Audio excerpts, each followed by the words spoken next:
మొట్టమొదటిగా మహోన్నతుడు, సర్వోన్నతుడు, సర్వాధికారి అయిన దేవునికి ఈ సాయంత్రకాల సమయంలో ఇక్కడున్న మనందరి తరపున ఈ కృతజ్ఞతా కూటాన్ని ఏర్పాటు చేసిన సేవకులు, దైవజనులు వారి కుటుంబం తరపున తండ్రి అయిన దేవునికి మొట్టమొదటిగా కృతజ్ఞతాస్తులు చెల్లిస్తూ నన్ను ప్రేమించి నన్ను ఇలా ఆహ్వానించి మీ మధ్య వాక్యాన్ని ప్రచురం చేయటానికి, నేర్చుకోవటానికి నాకు ఇంత అవకాశం ఇచ్చిన తండ్రికి స్తుతులు చెల్లిస్తూ మమ్మల్ని ప్రేమించి ఆహ్వానించిన బ్రదరు రవిబాబు గారు రవి గారు వారి కుటుంబానికి ప్రత్యేకంగా యేసు ప్రభు నామమున వందనాలు తెలియజేస్తున్నాను. నేను ఎలా పరిచయం అంటే కాంతరాజు గారు హడ్ బంగ్లో బైబిల్ క్లాస్ పెట్టినప్పుడు అక్కడ బోధించడానికి వచ్చినప్పుడు సహోదరులు అక్కడికి వచ్చారు. అలాగున గత వారం అనుకుంటాను, గత వారం శుక్రవారం ఆ పరిచయంలోనే మీ మధ్యకి రావడం దేవుడు కనికరించారు. అలాగే మా మధ్య ఉన్న సేవకులు రవిబాబు గారికి వారి కుటుంబానికి, కాంతరాజు గారి వారి కుటుంబానికి, నాతో వచ్చిన సహోదరులకు, ఈ ప్రాంతంలో సంఘంలో మీ అందరికీ కూడా ప్రభువైన యేసుక్రీస్తు నామములో వందనాలు తెలియజేస్తున్నాను. అందరికీ వందనాలు. మొట్టమొదటిగా ఈరోజు పెళ్లి రోజు జరుపుకుంటున్న ఇద్దరు భార్యాభర్తలకి, రవి గారికి తన భార్యకి పెళ్లి రోజు శుభాకాంక్షలు అండి. పెళ్లి రోజు శుభాకాంక్షలు. ఓకే, వచ్చాను. ఓకే, దేవుని గ్రంథం నుంచి కొన్ని ప్రాముఖ్యమైన విషయాలు నేర్చుకోవడానికి ప్రయత్నం చేద్దాం కొద్దిసేపు. మొట్టమొదటిగా మొబైల్ సైలెంట్లో పెట్టండి. మొబైల్స్ ఉంటే సైలెంట్లో పెట్టేసుకోండి. దేవుని సందులో ప్రారంభించబడిన తర్వాత ప్రార్థనతోనే ప్రారంభించబడుతున్నప్పుడు మొబైల్ స్విచ్ ఆఫ్ చేసేయాలి, లేకపోతే వైబ్రేషన్లోకి వెళ్ళిపోవాలి, సైలెంట్లోకి వెళ్ళిపోవాలి. అర్జెంట్ పని అయితే తప్ప ఎవరు కూడా ఫోన్ మాట్లాడడానికి వీలు లేదు. ఫోన్ మాట్లాడకూడదు అర్జెంట్ మెసేజ్ అయితే తప్ప. ఓకే, శ్రద్ధగా దేవుని యొక్క వాక్యాన్ని నేర్చుకోవడానికి ప్రయత్నం చేద్దాం. పరలోకమందు దేవుడు ఉన్నాడు. దేవుడు ఈ భూమి మీద ఈ సృష్టిని చేసిన తర్వాత శ్రేష్టమైన జన్మను మానవుకు దేవుడిచ్చాడు. అన్ని ఈ ప్రకృతిలో దేవుడితో చేయబడిన, దేవుని స్వహస్తాలతో, దేవుని జ్ఞానంతో, ప్రేమతో చేయబడిన వాటన్నిటిలో ప్రాముఖ్యమైనది, శ్రేష్టమైనది, దేవుడు కోరుకుంది మానవ జన్మ, ఇష్టపడేది మానవ జన్మ. ఆ మానవ జన్మలో ఉన్న మనమందరం కూడా దేవుని పోలికలో సృష్టించబడ్డాం, దేవుని స్వరూపమందు సృష్టించబడ్డాం. దేవుని పోలిక అనగా, దేవుని స్వరూపం అనగా ఒక విషయాన్ని ఆలోచిద్దాం. ఆదికాండం 1వ అధ్యాయం అందరికీ తెలిసింది. 26, 27 వచనంలో దేవుడు తన పోలిక చొప్పున తన స్వరూపమందు నరుల్ని చేసెను అన్న మాట ఉంది. దేవుని పోలిక అనగా దేవుని స్వరూపం అంటే అర్థం ఏంటంటే దేవుడు ఏమై ఉన్నాడో తనలాగా బ్రతకమని మనం సృష్టించాడు. అది తన పోలిక అంటే దేవుడు ఆత్మస్వరూపి, మనం ఈ దేహంలో ఉన్నాం, ఆయన పోలిక మనలో పెట్టారు. ఆ పోలిక మన హృదయము, మన మనస్సు, మనస్సాక్షి దేవునిలా బ్రతకాలి, దేవుని స్వభావాన్ని తెలుసుకొని బ్రతకాలి, దేవుని గుణలక్షణాలు కలిగి బ్రతకాలి. అలాగున్న దేవుడు ఆదిలో ఒక మానవుని తయారు చేసిన తర్వాత ఒంటరిగున్న వ్యక్తిని సాటి అయిన సహాయంగా, సహచరిణిగా దేవుడు జతపరిచి భార్యనిచ్చాడు. ఆమె పేరు అవ్వ, మనందరికీ తెలుసు.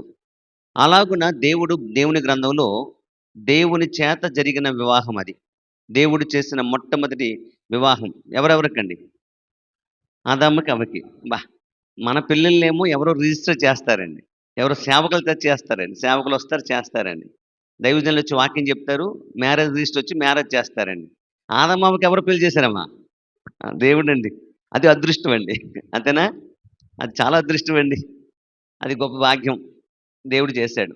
రైట్, ఈరోజు ఒక విషయాన్ని మనం నేర్చుకోవడం ప్రయత్నం చేస్తాం. దేవుని చేత జతపరచబడిన తర్వాత, దేవుని చేత ఏర్పాటు చేయబడిన కుటుంబం, క్రైస్తవ కుటుంబంలో భార్యాభర్తల యొక్క పాత్ర ఆలోచిద్దాం. భర్త పాత్ర ఏంటి, భార్య పాత్ర ఏంటి ఆలోచించే ప్రయత్నం చేద్దాం. కుటుంబాన్ని దేవుడు కోరుకుంటున్నాడు, కుటుంబాన్ని దేవుడు అనుగ్రహిస్తున్నాడు.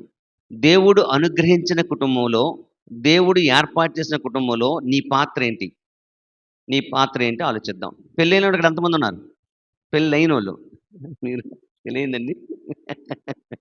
మీరు పెళ్లి కాలేదా? ఎవరు వస్తుంది కదమ్మా? ఓకే, పెళ్ళైనలు ఎక్కువ మంది ఉన్నారులేండి. ఓకే, రైట్, ఆలోచిద్దాం. మన పాత్ర ఏంటి? భార్యాభర్తల గురించి దేవుని గ్రంథంలో చాలా పాటలు వింటాం. భక్తుల యొక్క జీవితంలో అబ్రహాము, సారాని జీవితం నుంచి, ఇస్సాకు జీవితం నుంచి, యాకోబు జీవితం నుంచి చాలామంది భార్యాభర్తల జీవితాల పాఠాలు వింటాం. ఈ భూమి మీద దేవుడు ఏర్పాటు చేసిన కుటుంబాల్లో దేవుడు డిజైన్ చేసినట్టుగా దేవుని యొక్క ప్రణాళిక, దేవుని యొక్క డిజైన్ ఒక భర్తకి, భార్యకి అర్థమైతే దేవుడు ఆశించిన కుటుంబాలుగా తయారవుతాం. దేవుడు కోరుకున్న కుటుంబాలుగా తయారవుతాం. కుటుంబ వ్యవస్థను దేవుడు ఏర్పాటు చేశాడు. ఆ కుటుంబ వ్యవస్థను దేవుడు ఏర్పాటు చేయడానికి పరిశుద్ధమైన వివాహాన్ని ఏర్పాటు చేశారు.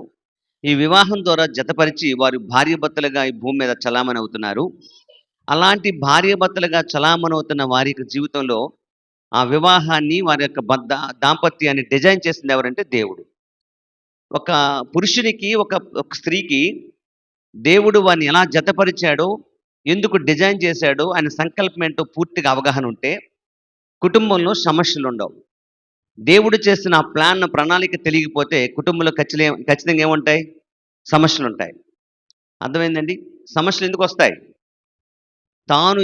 దేవుడు తను చేశాడో అర్థం కాక, తాను ఎందుకు జతపరిచాడో అర్థం కాక, పురుషునికి స్త్రీకి అర్థం కాకపోతే ఖచ్చితంగా ఏమొస్తాయండి? సమస్యలు వస్తాయి. ఎందుకు జతపరిచాడో, ఎందుకు ఆ దాంపత్య జీవితాన్ని ఏర్పాటు చేశాడో, భార్యాభర్తలుగా దేవుడు ఎంతకు జతపరిచాడో ఆ సంకల్పాన్ని, లేకపోతే ఆ ఉద్దేశాన్ని, దేవుడు ప్రణాళిక అర్థమైతే ఏ కుటుంబంలో కూడా ఏం రావు? సమస్యలు రావు. ఇప్పుడు ఓ మాట, కుటుంబ వ్యవస్థను దేవుడు ఏర్పాటు చేస్తే సమస్యలతో ఉన్న కుటుంబాలు ఎక్కువ ఉన్నాయా, సమస్యలు లేని కుటుంబాలు ఎక్కువ ఉన్నాయా? ప్రశ్న అర్థమైనదా? తెలుగు అర్థమవుతుందిగా? కుటుంబ వ్యవస్థలో సమస్యలు ఎక్కువ ఉన్నాయా, సమస్యలు లేవా? బాగా ఎక్కువండి. ఎందుకు ఎక్కువ ఉన్నాయి? వాక్యం అర్థం కాక, దేవుని యొక్క సంకల్పం అర్థం కాలేదా, దేవుని యొక్క డిజైన్ అర్థం కాలేదా, దేవుని యొక్క ప్రణాళిక అర్థం కాలేదా? ఏం అర్థం కాలేదు. ఈరోజు ఆలోచిద్దాం. దేవుడిచ్చే కుటుంబ వ్యవస్థలో నీ పాత్ర ఏంటి? దేవుడు ఏర్పాటు చేసే ఆ కుటుంబ జీవితంలో నీ పాత్ర ఏంటి? ఆ పాత్ర పురుషుడికి తెలియాలి, ఆ పాత్ర స్త్రీకి తెలియాలి. తెలిసినప్పుడే ఆ కుటుంబ వ్యవస్థ సమస్యలు రావు. రెండోది, ఆ కుటుంబ వ్యవస్థ ఫెయిల్ అయిపోదు. దేవుని గ్రంథంలో ఫెయిల్ అయిపోయిన కుటుంబానికి ఉదాహరణ ఎవర్రా? ఫెయిల్ అయిపోయిన కుటుంబం దేవుని గ్రంథంలో ఫెయిల్ అయిపోయిన కుటుంబం.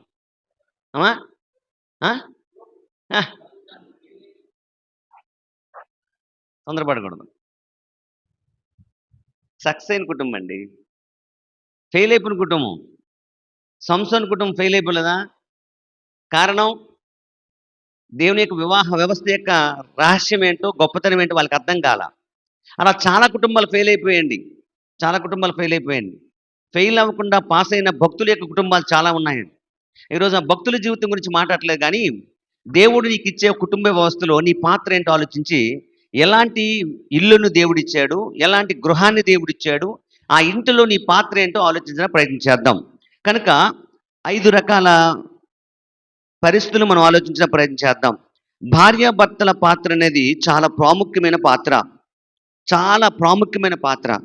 ఆ పాత్ర వహించడానికి నువ్వు చాలా జాగ్రత్తగా బైబిల్ని చదవడానికి ప్రయత్నం చేయాలి. దేవుని ఉద్దేశం తెలుసుకోవడానికి ప్రయత్నం చేయాలి. దేవుడి గురించి, దేవుని సంగతులు ఆలోచించడం ప్రయత్నం చేయాలి. ఈరోజు చాలామందికి ఏమైపోయిందంటే మెకానికల్ లైఫ్ అయిపోయింది. తీరిక లేని పరిస్థితి అయిపోయింది. దేవుని యొక్క గ్రంథాన్ని పరిశీలన చేయలేని స్థితిలో ఉన్నారు మనుషులు ఈరోజు. అందుకు కుటుంబ వ్యవస్థలు ఫెయిల్ అవ్వడానికి కారణం, కుటుంబ వ్యవస్థలో నిన్ను ఏలేది దేవుడు తప్ప ఇంకెవరికి అవకాశం ఇవ్వకూడదు. ఒకవేళ దేవుడికి కాకుండా, వాక్యానికి కాకుండా ఎవరికైనా ఇస్తే ఆ కుటుంబ వ్యవస్థ పాడైపోతుంది. కనుక దేవుడు ఒక ఇంటినిచ్చాడు, ఆ ఇంట్లో కుటుంబంగా నిన్ను పెట్టాడు. ఆ ఇంటిలో నువ్వు వహించవలసిన పాత్ర ఏంటో ఆలోచిద్దాం. 2 కొరింథీయులకు రాసిన పత్రిక 5వ అధ్యాయం 1వ వచనంలో, 2 కొరింథీయులకు రాసిన పత్రిక 5వ అధ్యాయం 1వ వచనంలో, భూమి మీద మన గుడారమైన గట్టిగా చదవండి బదులు. భూమి మీద మన గుడారమైన ఈ నివాసము శిథిలమైపోయినను చేతి పని కాక చేతి పని కాక దేవుని చేత కట్టబడినదయు ఆ, నిత్యమైనదయ్యునైనా ఉమ్, నివాసము ఉమ్. పరలోకమందు మనకున్నదని ఎరుగుదుము. చాలండి. భూమి మీద మన గుడారము, గుడారమైన ఈ నివాసము శిథిలమైపోను. దేని గురించి మాట్లాడాడండి? దేహం అనే ఇల్లు, శరీరం అనే ఇల్లు. శరీరం అనే ఇంటిలో, దేహం అనే ఇంటిలో భర్తగా నీ పాత్ర ఏంటి? భార్యగా నీ పాత్ర ఏంటి? ఒక ఇల్లు ఉంది. ఈ భూమి మీద ఉన్న దేహం అనే ఇల్లు ఎప్పటికైనా ఏమవుద్ది? శిథిలమైపోద్ది, రాలిపోద్ది. ఎప్పుడైనా ఈ భూమి మీద ఈ దేహాన్ని ఏం చేయాలండి? విడిచిపెట్టి వెళ్ళిపోవాలి. ఈ శిథిలమైపోయిన ఈ దేహం కలిగిన మనిషి, అది పురుషుడైనా స్త్రీ అయినా, శిథిలమైపోతున్న ఈ ఇంటిలో, ఈ నివసిస్తున్న ఈ దేహంలో ఉన్నంత వరకు కూడా నీ పాత్ర ఏంటో ఆలోచన చేయాలి. దేహము ఖచ్చితంగా ఏమవుద్ది? శిథిలమైపోద్ది. ఆత్మ తాను దయచేసిన దేవుని దగ్గరికి ఏమవుద్ది? వెళ్ళిపోద్ది. జాగ్రత్తగా గమనించండి. దేహం అనే ఇల్లు ఉంది. ఈ దేహం అనే ఇంట్లో అవయవాలు ఉన్నాయి. దేహం అనే ఇంట్లో ఆ ఇంటిని నువ్వు ఎలా వాడుకుంటున్నావు, ఆ ఇంటిని నువ్వు ఎలాగా వాడుకుంటున్నావు, దేవుని సంకల్పం చెప్పున, దేవుని యొక్క ప్రణాళిక చెప్పున ఎలా వాడుకుంటున్నావో ఆలోచన చేయాలి. కనుక ఈరోజు గమనించండి, ఈ శరీరం అనే ఇంట్లో మనం కట్టబడ్డాం. ఈ శరీరం అనే ఇంట్లో మనం నివసిస్తున్నాం. ఒక విషయం ఆలోచించాలి. దేవుడు ఈ దేహాన్ని ఎందుకు ఇచ్చాడు? దేవుడు దేహాన్ని ఎందుకు ఇచ్చాడు? ఎవరి కోసం ఇచ్చాడు? ఏమండి, ఇప్పుడు నేనున్నాను, ఈ దేహాన్ని ఎందుకోసం ఇచ్చాడు? నా భార్య కోసమా? ఏండి, నా భార్య కోసమా? ఒకవేళ నా భార్యకి దేహం ఇస్తే నా కోసమా? ఈ దేహాన్ని ఎందుకు ఇచ్చాడు దేవుడు? ఎవరినో ఉంచడానికి ఇచ్చాడండి. దేని కొరకు దేన్ని ఇచ్చాడు అది తెలియాలి. దేని కొరకు దేన్ని ఇచ్చాడు తెలియాలి. దేహాన్ని ఎందుకు దేవుడు జన్మింపజేశాడు? దేహాన్ని ఎందుకు దేవుడు చేశాడు? ఈ దేహంలో అవయవాలు ఎందుకు పెట్టాడు? ఎవరు నివసించడానికి దేహాన్ని ఇచ్చాడు? మనిషి రెండు భాగాలు. ఒకటి శరీరము, రెండు ఆత్మ. అంతేగా? ఆత్మ కొరకు శరీరమా, శరీరం కోసం ఆత్మ? అంతేనా? అంతే కదండి. శరీరం ఏమో ఎవరు పోలిక? ఈ శరీరం ఎవరు పోలిక? నన్ను చూస్తే మా అమ్మగారిలో ఉంటా అంటారండి. ఈ శరీరము ఎవరు పోలికంటే తల్లిదండ్రుల పోలికండి, అమ్మ నాన్న పోలిక, మేనమామ పోలిక, తాత ముత్తాతల పోలిక. దేహంలో ఉన్న ఆత్మ ఎవరు పోలికండి? దేవుని పోలికండి. ఆ దేవుని పోలికను మనలో ఉంచడానికి మట్టి బొమ్మను చేశాడు. ఆ మట్టి బొమ్మే దేహం. కనుక ఈ దేహం అని ఇల్లు ఎందుకు ఏర్పాటు చేశాడంటే, దేవుడు తన స్వరూపమనే ఆత్మను పెట్టడానికి దేహం అని ఇల్లు ఇచ్చాడు. అది గెంతులేయడానికి కాదు, మేకప్లు చేయడం కాదు, కండలు పెంచుకొని ఎవరి మీద తిరుగుబాటు చేయడం కోసం కాదు, ఎవరిని పడితే వారిని కొట్టడానికి కాదు. దేహం అనే ఇల్లిచ్చి ఆ దేహాన్ని, ఆ దేహంలో ఉన్న అవయవాన్ని దేనికి సాధనాలుగా చేయాలో తెలుసుకోవాలి. ఈరోజు దేహం అని ఇల్లిచ్చాడు పురుషునికి, దేహం అని ఇల్లిచ్చాడు స్త్రీకి. ఎందుకోసం అంటే నీ దేహంలో దేవుని యొక్క పోలికనే ఆత్మను నివసింపజేయడానికి దేహం ఇచ్చాడు. అర్థమవుతుందా? ఆత్మ వెడలిపోయింది, ఆత్మను దేవుడు తీసుకున్నాడు. దీనికి విలువ ఉంటుందా? విలువ ఉండదా? ఎక్కడికి వెళ్ళిపోద్ది? ఈ ఆత్మ అనే దీపం మారిపోయింది. ఎక్కడికి వెళ్ళిపోద్ది? మట్టిలోకి వెళ్ళిపోద్ది. విలువైంది ఏది? శరీరం విలువైందా, ఆత్మ విలువైందా? ఆత్మ విలువైంది. శరీరము కేవలం మట్టి. కానీ ఈరోజు ఒక వ్యక్తి దేహానికి విలువిస్తున్నాడా, ఆత్మకి విలువిస్తున్నాడా? అది అర్థమైందా? దేనికి ఇవ్వాలి మనం విలువ? దేనికి ప్రాధాన్యత ఇవ్వాలి? దేనికి ప్రాముఖ్యత ఇవ్వాలి? దేనికి? అది ఏది గ్యారంటీ, ఏది శాశ్వతం అంటే ఆత్మ ఎవరి పోలికండి? దేవుని పోలిక. ఆ స్వరూపాన్ని దేవుని కొరకు పెంచడానికి, ఆ స్వరూపాన్ని డెవలప్ చేయడానికి, ఆ స్వరూపాన్ని ఈ భూమి మీద ఉంటుండగా, సంఘంలో ఉంటుండగా సాధించడానికి ఆత్మని దేహంలో పెట్టాడు. ఆత్మ కొరకే నీ దేహం తప్ప దేహం కొరకు ఆత్మ మాత్రం కాదు. గమనించండి. అయితే దేవుడు ఈ దేహాన్ని ఎందుకు ఇచ్చాడు, దేహంలో ఆత్మ ఎందుకు పెట్టాడంటే, ఒక పని ఉంది క్రైస్తవునికి. చెప్తాను, తర్వాత భార్యాభర్తల దగ్గరికి వెళ్తాను. ఒక పని ఉంది. దేహం ఎందుకు ఇచ్చాడు, దేహంలో ఆత్మ ఎందుకు పెట్టాడు? ఒక పని ఉంది. ఏంటి ఆ పని? భూమి మీద ఉంటుండగా, సంఘంలో ఉంటుండగానే, దేవుని యొక్క సంఘంలో ఉంటుండగానే నువ్వు సాధించాలి ఒకటి. ఏంటి సాధించాలి? ఆత్మీయంగా సాధించవలసిన ఒకటి ఉంది. ఏంటి? ఏమి సాధించడానికి దేహం ఇచ్చాడు, ఏమి సాధించడానికి ఆత్మను పెట్టాడు? యేసుక్రీస్తు సారూప్యాన్ని సాధించడానికి కోసం. అది బ్రతికితే ఎవరిలా బ్రతకాలి? క్రీస్తులా బ్రతకాలి. అందుకు దేహాన్ని ఇచ్చాడు. కనుక జాగ్రత్తగా గమనించండి. దేహమనే ఇంట్లో దేవుడు ఆత్మను పెట్టి ఒక పురుషునిగా చేశాడు. దేహమనే ఇంట్లో ఆత్మను పెట్టి స్త్రీనిగా చేశాడు. వాళ్ళిద్దరిని ఏం చేశాడండి? జతపరిచాడు. దేహం అనే ఇంట్లో నువ్వు ఉన్నావు. ఆ దేహం అనే ఇంట్లో ఉన్నప్పుడు నీ దేహాన్ని నువ్వు ఎంతగా ప్రేమిస్తావో ఏం చేయాలండి? తన భార్యను కూడా ఏం చేయాలరా? ప్రేమించాలి. అది దేవుని గ్రంథంలో రాయబడుతున్న మాట. మరొక మాట చదువుదాం చూడండి. 1:13 2 పేతురండి. మరియు మన ప్రభువైన యేసుక్రీస్తు నాకు సూచించిన ప్రకారము నా గుడారమును జాగ్రత్తగా పేతురు గారు అంటున్నారు, నా గుడారమును త్వరగా విడిచిపెట్టవలసి వచ్చునని ఎరిగి నేను ఈ గుడారములో ఉన్నంత కాలము ఈ సంగతులను జ్ఞాపకం చేసుకొని మిమ్మును రేపటి న్యాయము ఎంచుకొనుచున్నాను. అదండి ఏమంటున్నాడు ఇక్కడ పేతురు గారు? ఈ గుడారంలో ఉన్నంత కాలము అంటే దేవుడు ఈ దేహాన్ని గుడారం అన్నాడు. ఈ గుడారంలో నివసించినంత కాలము అని మాట ఉపయోగించాడు. అంటే భూమి మీద ప్రాణం కలిగినంత కాలం, జీవంతో ఉన్నంత కాలం, బ్రతికినంత కాలం అన్నాడు ఈ మాట ఉపయోగించి. అంటే ఈ దేహాన్ని ఎలా పోల్చాడు? శిథిలమైపోయిన దేహం అన్నాడు. ఈ దేహానికి గుడారం అన్నాడు. ఈ గుడారంలో ఒక తొడుగునిచ్చాడు. దేనికోసం తొడుగిచ్చాడంటే ఆత్మను ఉంచడానికి వరకు ఈ దేహాన్ని దేవుడు పుట్టించాడు. ఈరోజు చాలా మందికి ప్రశ్న వేస్తే, దేహం ఎందుకు ఇచ్చాయడా దేవుడు? దేహానికి ఎందుకు నీకు ఇచ్చాడయ్యా? ఈ శరీరాన్ని ఎందుకు పుట్టించాడయ్యా? ఈ గుడారం నీకు ఎందుకు ఇచ్చాడంటే చాలా మంది చెప్పే మాట్లాడేసండి. ఏం చెప్తారమ్మా? లోకంలో ఒక ప్రశ్న వేస్తే, ఎందుకయ్యా ఇంత అందం ఇచ్చాడు? ఎందుకయ్యా అంత శక్తి ఇచ్చాడు? ఎందుకయ్యా ఇంత ఎత్తుగా పుట్టావు? ఎందుకయ్యా దేహాన్ని ఇచ్చాడంటే లోకం చెప్పే సమాధానం ఏంటండి? లోకంలో ఎవరైనా చెప్పే సమాధానం ఏంటండి? అంతవల్ల ఆ లోకం చెప్పే సమాధానం ఏంటి? ఎంజాయ్ చేయాలంటారండి. దేంతో ఎంజాయ్ చేయాలి? గుడారంలో ఉన్నంత కాలమే, దేహంతో ఉన్నంత కాలమే ఏం చేయాలి? ఈ భూమి మీద ఎంజాయ్ అంటారండి. అంటలేదా? చాలా మంది అంటున్నారండి. ఇప్పుడు కాకపోతే ఇంకెప్పుడు ఎంజాయ్ చేస్తారా? ఆ మాట్లాడదామా? ఎవరైనా ఇప్పుడు వెళ్ళలేదా? యవనస్తులు చాలా మంది ఆ మాట అంటారండి. ఇప్పుడు కాకపోతే ఇంకెప్పుడు తాగుతారా? త్రాగుడు ఇప్పుడే తాగాలి, ఎంజాయ్ ఇప్పుడే చేయాలి, లోకంలో ఉన్న పాపాలన్నీ ఇప్పుడే చేయాలి, మన మనసుకు నచ్చిన పనులన్నీ ఇప్పుడే చేయాలి, ఇప్పుడే తాగాలి, ఇప్పుడే తినాలి, ఇప్పుడే గంతాలి, ఇప్పుడే డాన్సులు వేయాలి, ఇప్పుడే ఎంజాయ్ చేయాలి అన్న లోకంలో బ్రతుకుతున్నాం మనం. కానీ ఈ లోకానికి దేహం ఎందుకు ఇచ్చాడో అర్థం కాక మాట్లాడే మాటలయ్యి. ఈ లోకంలో ఉన్న మనుషులకి అర్థం కాలేదు. నీకు దేవుడు శరీరం ఎందుకు ఇచ్చాడంటే, ఆ శరీరం అందంగా దేవుడు ఎందుకు తయారు చేశాడంటే, అందమైన అవయవాలు ఎందుకు పెట్టాడంటే, అందంగా రూపు ఏర్పాటు చేసి చక్కని ఆరోగ్యం ఎందుకు ఇచ్చాడంటే ఎంజాయ్ చేయడం కోసం కాదు, లోకంలో సరదాల కోసం కాదు, లోకంలో తిరుగుల కోసం కాదు, ఆటపాటలతో కాదు, అల్లరితో కూడిన ఆటపాటలో డ్యాన్స్ వేయడానికి, విందులు విలాసాన్ని చేయడానికి దేహాన్ని దేవుడు ఇవ్వలేదు. ఆ కోరిక కాదు, ఆ ఉద్దేశం కాదు, అది కానే కాదు. ఈరోజు లోకంకి అర్థం కాలేదు, ఈరోజు మనకైనా అర్థం కావాలి.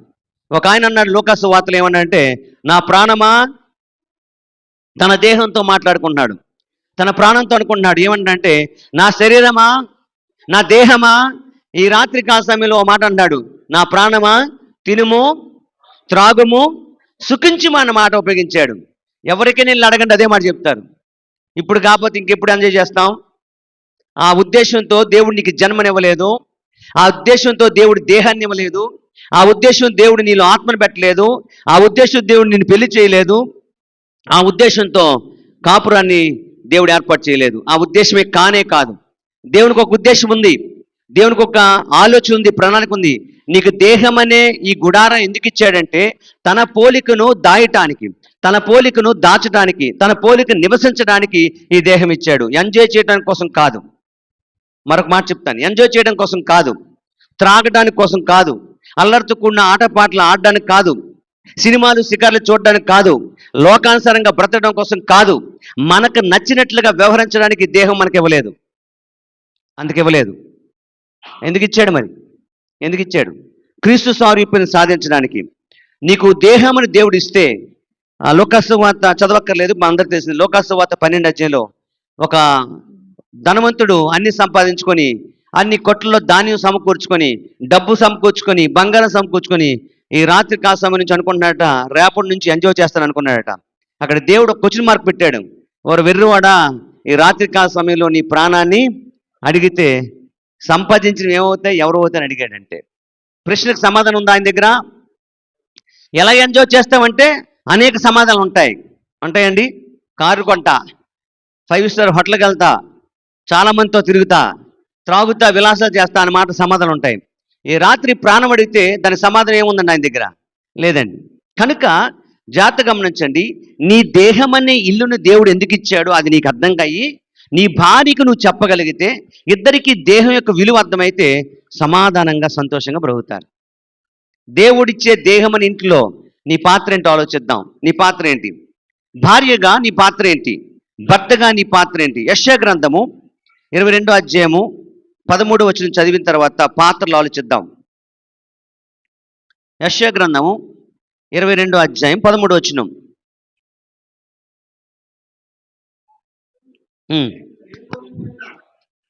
యెషయా గ్రంథము 22వ అధ్యాయము 13. రేపు చచ్చిపోదము, రేపు చచ్చిపోదము గనుక గనుక తినుము త్రాగుదుము అని చెప్పి ఎడ్లును వధించుచు, గొర్రెలను కోయుచు, మాంసము తినుచు, ద్రాక్షారసము త్రాగుచు మీరు సంతోషించి ఉత్సాహించుదురు. ఎలా ఉన్నారు మనుషులు? రేపేమవుతాం మనకు తెలియదు, కనుక ఈరోజు ఏం చేసేయాలి? అదండి, అలా లేరండి. చాలా మంది అదే అంటారండి, ఒరే రేపు ఏమవుతుంది ఎవడో తెలుసురా, రేపు ఎలాగుంటాం ఎవడో తెలుసురా, బ్రతికితే ఈరోజు ఏం చేసేయాలి? ఎంజాయ్ చేసేయాలిరా, తినాలి, త్రాగాలి, ఉత్సాహించాలి, సంతోషించాలి. అది దేవుని యొక్క వాక్యం అర్థం కానివాడండి, దేవుని యొక్క ప్రణాళిక అర్థం కానివాడండి, దేవుని యొక్క సంకల్పం తెలియనోడండి మాట్లాడండి. కనుక నీ దేహంతో బ్రతుకున్నావంటే, ఈ గుడారాన్ని దేవుడు ఇచ్చాడంటే తినడం కోసం, త్రాగడం కోసం, ఎంజాయ్ చేయడం కోసం కాదు. దేవుడు ఉన్నాడు, దేవునికి ఒక ఉద్దేశం ఉంది. నీ దేహం విషయంలో, నీ ఆత్మ విషయంలో ఒక ఉద్దేశం ఉంది. కనుక దేహం అనే ఇల్లు నాకు ఇచ్చాడు. నాకు ఒక భార్యని జతపరిచాడు, ఆమెకి దేహం అనే ఇల్లు ఇచ్చాడు. ఈ దేహం అనే ఇల్లు ఇచ్చి మా ఇద్దరికి జతపరిచి భార్యాభర్తలుగా చేశాడు. ఇప్పుడు మేమేం చేయాలి? పాత్రగా ఏం వహించాలో ఆలోచిద్దాం. నీకు దేహం అని ఇల్లు ఇస్తే ఆ దేహం అనే ఇంటిలో భార్యగా భర్తగా నీ పాత్ర ఏంటంటే రోమపత్రిక పాత్ర. ప్రతి ఇంట్లో భార్యాభర్తల పాత్ర 6వ అధ్యాయం 13వ వచనం నుంచి చదువుదాం. 13వ వచనం నుంచి. మరియు చూడండి, దేహం ఇచ్చాడు, దేవుని అవయవాలు ఉన్నాయి. మరియు మీ అవయములను దుర్నీతి సాధనములుగా పాపమునకు అప్పగింపకుడి. అయితే మృతుల్లో నుండి సజీవులం అనుకొని మిమ్మును మీరే దేవునికి అప్పగించుకొనుడి. మీ అవయవములను నీతికి సాధనములుగా ఎవరికి అప్పగించాలి? దేహాన్ని అనే ఇల్లు ఇచ్చాడు, ఆ ఇంట్లో భర్తగా నీకు పాత్ర ఇచ్చాడు, భార్యగా నీకు పాత్ర ఇచ్చాడు. అప్పుడు ఈ దేహంలో ఉన్న అవయవాలు దేనికి సాధనాలకు వాడాలి? నీతికా దుర్నీతికా? అమ్మ తెలుగు అర్థం అవుద్దా సిస్టర్ గారు? తెలుగు అర్థం అవుద్దా? అది మళ్ళా ఓకే. నీ దేహాన్ని నీతికి సాధనంగా చేయాలా, దుర్నీతికి సాధనంగా చేయాలా? అమ్మా, నీతికా దుర్నీతికా? నీతికి సాధనాలుగా ఈ అవయవాలు వాడాలండి. చెయ్యి నీతికి సాధనంగా, నీ కళ్ళు నీతికి సాధనంగా, నీ నోరు నీతికి సాధనంగా, నీ చెవులు నీతికి సాధనంగా, అన్ని దేహం అనే ఇల్లిచ్చి ఒక భర్తగా నీతికి సాధనాలుగా వాడాలి, భార్యగా నీతికి సాధనాలుగా వాడాలి. అది దేవుని కోరిక. ఇప్పుడు మాట చెప్తా. దేహంతో నేనున్నాను, నా అవయవాలను ఏం చేయాలి? నా నోరుని కానీ నా చెయ్యిని కానీ ఎలా వాడాలి? దేవుడు కోరుకునే నీతికి సాధనాలు వాడాలి. నేను కట్టుకున్నాను కాబట్టి, నేను నా భార్య కాబట్టి, నేను సంపాదిస్తున్నాను కాబట్టి నాకు నచ్చినట్లుగా కొట్టొచ్చా? భార్యకి ఉన్నారా అలాంటి వాళ్ళు లేరా? భార్యని కొట్టేటోళ్ళు ఉన్నారా లేరా? చాలా మంది కొడతారు. త్రాగొచ్చి కొట్టేటోళ్ళు ఉన్నారు, కోపగించి కొట్టేటోళ్ళు ఉన్నారు, ఆ కూరలో కాస్తంత ఉప్పు ఎక్కువైపోతే కొట్టేటోళ్ళు ఉన్నారు, ముఖం మీద విశేషాలు చాలా మంది ఉన్నారు.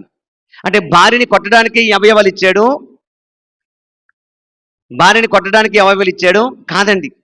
కాదండి.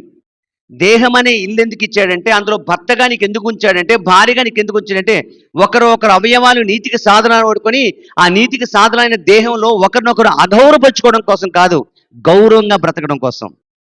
సన్మానించాలి, గౌరవించుకోవాలి, ప్రేమించుకోవాలి తప్ప నాకు చెయ్యుందని కానీ నాకు నోరుంది కానీ నేను భర్తనని చెప్పి దూషించడానికి కానీ బూతులాడడానికి కానీ కొట్టడానికి కానీ ప్రయత్నం చేయకూడదు.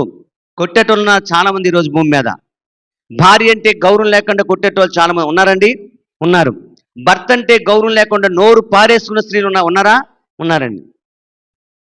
నీ నోరు నీతికి సాధన వాడవలసి వస్తే భర్తని యేసు ప్రభువులా గౌరవించాలి. యేసు ప్రభువుని ఎంత గౌరవిస్తే అలా గౌరవించాలి. భార్యని యేసు ప్రభు సంఘాన్ని ఎలా ప్రేమించాడో అలా ప్రేమించగలగాలి. అది నీతికి సాధనాలు వాడడం అంటే. దుర్నీతి సాధన వాడడం అంటే నీ ఇష్టం, ఇంకా అంతే. నా భార్య నా ఇష్టం, నా భర్త నా ఇష్టం, అది అది అది అంతే. రైట్. ఇప్పుడు ప్రశ్న అర్థం జాగ్రత్తగా. ఎప్పుడైనా ఒక పురుషుడు తన శరీరాన్ని కొట్టుకుంటాడు ఎప్పుడైనా కోపం వస్తే? ఆ ప్రశ్న అర్థమైంది. నా కోపం వచ్చిందిరా, నా కోపం వచ్చి నా మీద నాకు వచ్చి కొట్టుకుంటాను, దీనికి కొట్టుకుంటానే కొట్టుకున్నాను. నా మీద నాకే కోపం వచ్చింది, నా మీద నాకే చిరాకు వచ్చింది, నా జీవితం మీద నాకే విరక్తి కలిగింది, నేను కొట్టుకుంటానా? ఏం కొట్టుకోం? ఎందుకు కొట్టుకోం? ఎందుకు కొట్టుకోం? అది నా శరీరం కాబట్టి. అప్పుడు నీ శరీరమే నీకంత విలువైందైతే నీ శరీరంలో సగభాగం నీ భార్య కాదా? కాదండి. ఆమె ప్రత్యేకంగా వచ్చిందా, ఆయన నుంచి వచ్చిందా? ఆమె ప్రత్యేకంగా వచ్చిందా, ఆయన నుంచి వచ్చిందా? వచ్చిన ఉందా? నేను వేరేగా చెప్పానా? ఆదమ్మ పాట పాడుతాడండి, నా ఎముకల్లో ఎముక, నా మాంసంలో మాంసం. వచ్చినా చెప్పడానికి ఓకే, బాగా చెప్తాం. వచ్చినా చెప్పడానికి బాగా చెప్తాం. పెళ్లి ప్రసంగాలు చేయమంటే మాలాంటి బోల్ చేస్తాం. ఇంటికాడ తెలుస్తుంది మా సంగతి. అంతే కదండి. కోపం వచ్చినప్పుడు సంగతి అర్థమవుద్ది. రైట్. కనుక నీతికి సాధనాలుగా వాడినప్పుడు భర్త భార్యని బాగా ప్రేమించగలరండి. దూషించకూడదు, బూతులాడకూడదు, కొట్టకూడదు, ఎప్పుడు చేసుకోకూడదు. అది నీ దేహానికి ఇచ్చే విలువ. భార్యగా నీ పాత్ర ఏంటంటే భర్తను శిరస్సుగా గౌరవించాలి. యేసు ప్రభు గౌరవించినట్టుగా గౌరవించాలి. అలా వాడబడితే దేవుడిచ్చిన దేహానికి, దేవుడిచ్చిన ఆ దేహమని ఇంట్లో నీ పాత్రగా ఏం చేస్తావు? న్యాయం చేస్తావు. అప్పుడు న్యాయం చేస్తే ఇద్దరి మధ్య సమస్యలు ఉంటాయండి. దేహాన్ని కొడితే సమస్య ఉంటుందా, ప్రేమిస్తే సమస్య ఉంటుందా? కొడితే సమస్య వస్తుంది. ఈ దేహానికి అఘోరంగా మాట్లాడితే సమస్య వస్తుందా, గౌరవంగా మాట్లాడితే సమస్య వస్తుందా? గౌరవంగా మాట్లాడే సమస్య రాదండి, అగౌరవంగా మాట్లాడితే సమస్య వస్తుందండి. సమస్య వస్తుంది. కనుక జాగ్రత్తగా గమనించండి. కనుక దేహం అనే ఇల్లు ఇచ్చాడు. ఆ ఇంట్లో నీ పాత్ర ఏంటో నువ్వు జాగ్రత్తగా ఆలోచించడానికి ప్రయత్నం చేయండి. భార్య భర్తలు ఒక శరీరం అని గ్రహించి అవయవాల్ని జాగ్రత్తగా కలహాలాడుకోకూడదు. భార్య భర్తలు ఇద్దరు కూడా కలహాలాడుకోకూడదు, దెబ్బలాడుకోకూడదు, తిట్టుకోకూడదు, దూషించుకోకూడదు, ఒకరినొకరు తక్కువ చేసి మాట్లాడుకోకూడదు. ఎందుకండి? ఎందుకు? దేహాన్ని ఎవరు పుట్టించారు? దేవుడు. పురుషునిగా స్త్రీగా జతపరిచింది ఎవరండి? దేవుడు. కనుక ఒకరినొకరు తక్కువ చేసి మాట్లాడుకోకూడదు, ఒకరినొకరు అవమానపరచుకోకుండా జాగ్రత్తగా బ్రతకడానికి ప్రయత్నం చేయాలి. గౌరవంతో బ్రతకాలి. అలాంటప్పుడు అర్థం చేసుకొని బ్రతకగలిగితే ఏ కుటుంబంలో కూడా ఏముండవంటే సమస్యలు ఉండవు అన్న సంగతి గమనించాలి. సమస్యలు ఉండవు. మరొక విషయం ఆలోచిద్దాం. భర్తని దేహంతో ఉన్న భర్తని దేవుడిచ్చిన భర్తని బాగా గౌరవించిన స్త్రీ ఒక ఆమె ఉంది. ఎవరండి? బాగా గౌరవించిన స్త్రీ, భర్తని బాగా గౌరవించిన స్త్రీ ఎక్కడికి వెళ్ళినా షారాయి అండి. ఏమందమ్మా? యజమానుడు అనే పదం ఉపయోగించిందండి. యజమానుడు పదం ఉపయోగించింది. అబ్రహాం అంటే అంత గౌరవం అండి, చాలా గౌరవం అండి. ఇప్పుడు ఎవరైనా భార్యలు భర్తని యజమానుడు అని పిలిచే భార్యలు ఎవరు ఉన్నారా మీ రోజుల్లో? యజమానుడా ఏమని పిలుస్తున్నారు మరి? ఏమండి, లేకపోతే పేరు పెట్టి పిలుస్తారు. ముద్దుగా పేరు పెట్టడం అలవడం అయింది ఇప్పుడు, అంతేనా? ఫ్యాషన్ అయిపోయింది. ఇంకోటి చెప్తాను, పేరు పెట్టి పిలుస్తున్నారు. ఇంకాస్త గౌరవం ఎక్కువైంది అనుకోండి, ఒరే అంటారండి, అంతే. ఒరే అంటారు, లేకపోతే రారా అంటారు, లేకపోతే పోరా అంటారు. అది గౌరవం. అది ఎవరికి గౌరవం? మీకు. మాకేమో గౌరవం. రైట్. ఇంకో మాట, భర్తని గౌరవించే స్త్రీ సారా అయితే భర్తని చునకని చేసిన స్త్రీ ఎవరండి? మీరు మాట్లాడకూడదు, పురుషులు మాట్లాడకూడదు. భర్తని చునకని చేసి హీనంగా మాట్లాడిన స్త్రీ పురుషులు మాట్లాడకూడదు. ఎవరు లేరు బైబిల్లో? ఎవరండి? నాదుకు చూడండి, ఆయనకు కాదు, ఆయన అందిస్తారు. ఆయన ఆ, చునకం చేసి హీనంగా మాట్లాడే స్త్రీ. ఉమ్. ఆయన రాజు మందసం వస్తే డ్యాన్స్ వేసినప్పుడు హీనంగా మాట్లాడింది ఆవిడ. దావీదు మహారాజు తన భార్య మీకాల్ హీనంగా మాట్లాడలేదా? తక్కువ చేసి మాట్లాడలేదా? మీకాల్ దగ్గర ఏం నేర్చుకోవచ్చు? ఎప్పుడు దేవుడిచ్చిన భర్తని, ఆయన దేహాన్ని కానీ ఆయన్ని గురించి కానీ ఎప్పుడు తక్కువ చేసి మాట్లాడకూడదు. ఒకటోది. ఒకళ్ళు గౌరవిస్తే ఎవరిలా గౌరవించాలి? షారా అమ్మ యజమానుడి అబ్రాహాముని ఎలా గౌరవించిందో అలా గౌరవించాలండి. అదండి. అప్పుడు కుటుంబంలో ఏం రావండి? సమస్యలు రానే రావు. సమస్యలు రానే రావు. నీ పాత్ర అది పోషించాలి. ఒకటోది. రెండో విషయం, ఎఫెసీ పత్రిక ఎఫెసీ పత్రిక 2:19 దేహం అనే ఇంట్లో భార్య భర్తల పాత్ర ఆలోచన చేశాం.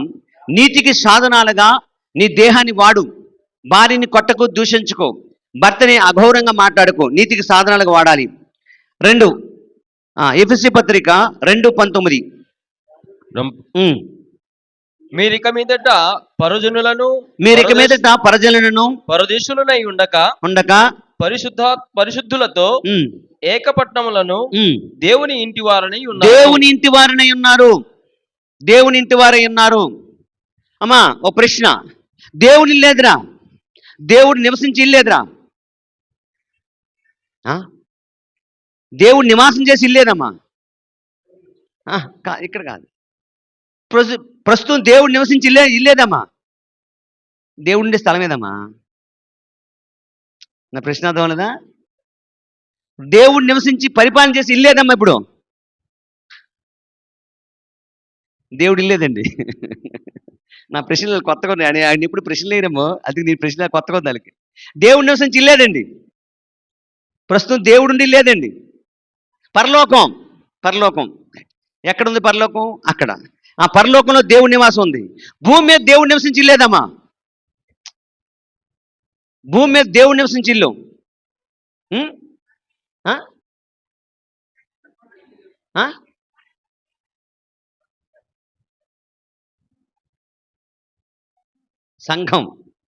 సంఘం పరలోకం దేవుడు నివసించే ఇల్లు, ఆయన ఇల్లు అది. రెండు, భూమి మీద మన పరిశుద్ధుల మధ్య నివసించి ఇల్లు తెలుసండి సంఘం అని ఇంట్లో భార్య పాత్ర, భర్త పాత్ర ఆలోచిద్దాం. ఒకటి, దేహం అని ఇంట్లో ఇద్దరు నీతి సాధనాలుగా తన అవయవాలు వాడుకోవాలి. దుర్నీతికి సాధనాలు వాడకూడదు. అగౌరవంగా మాట్లాడుకోకూడదు.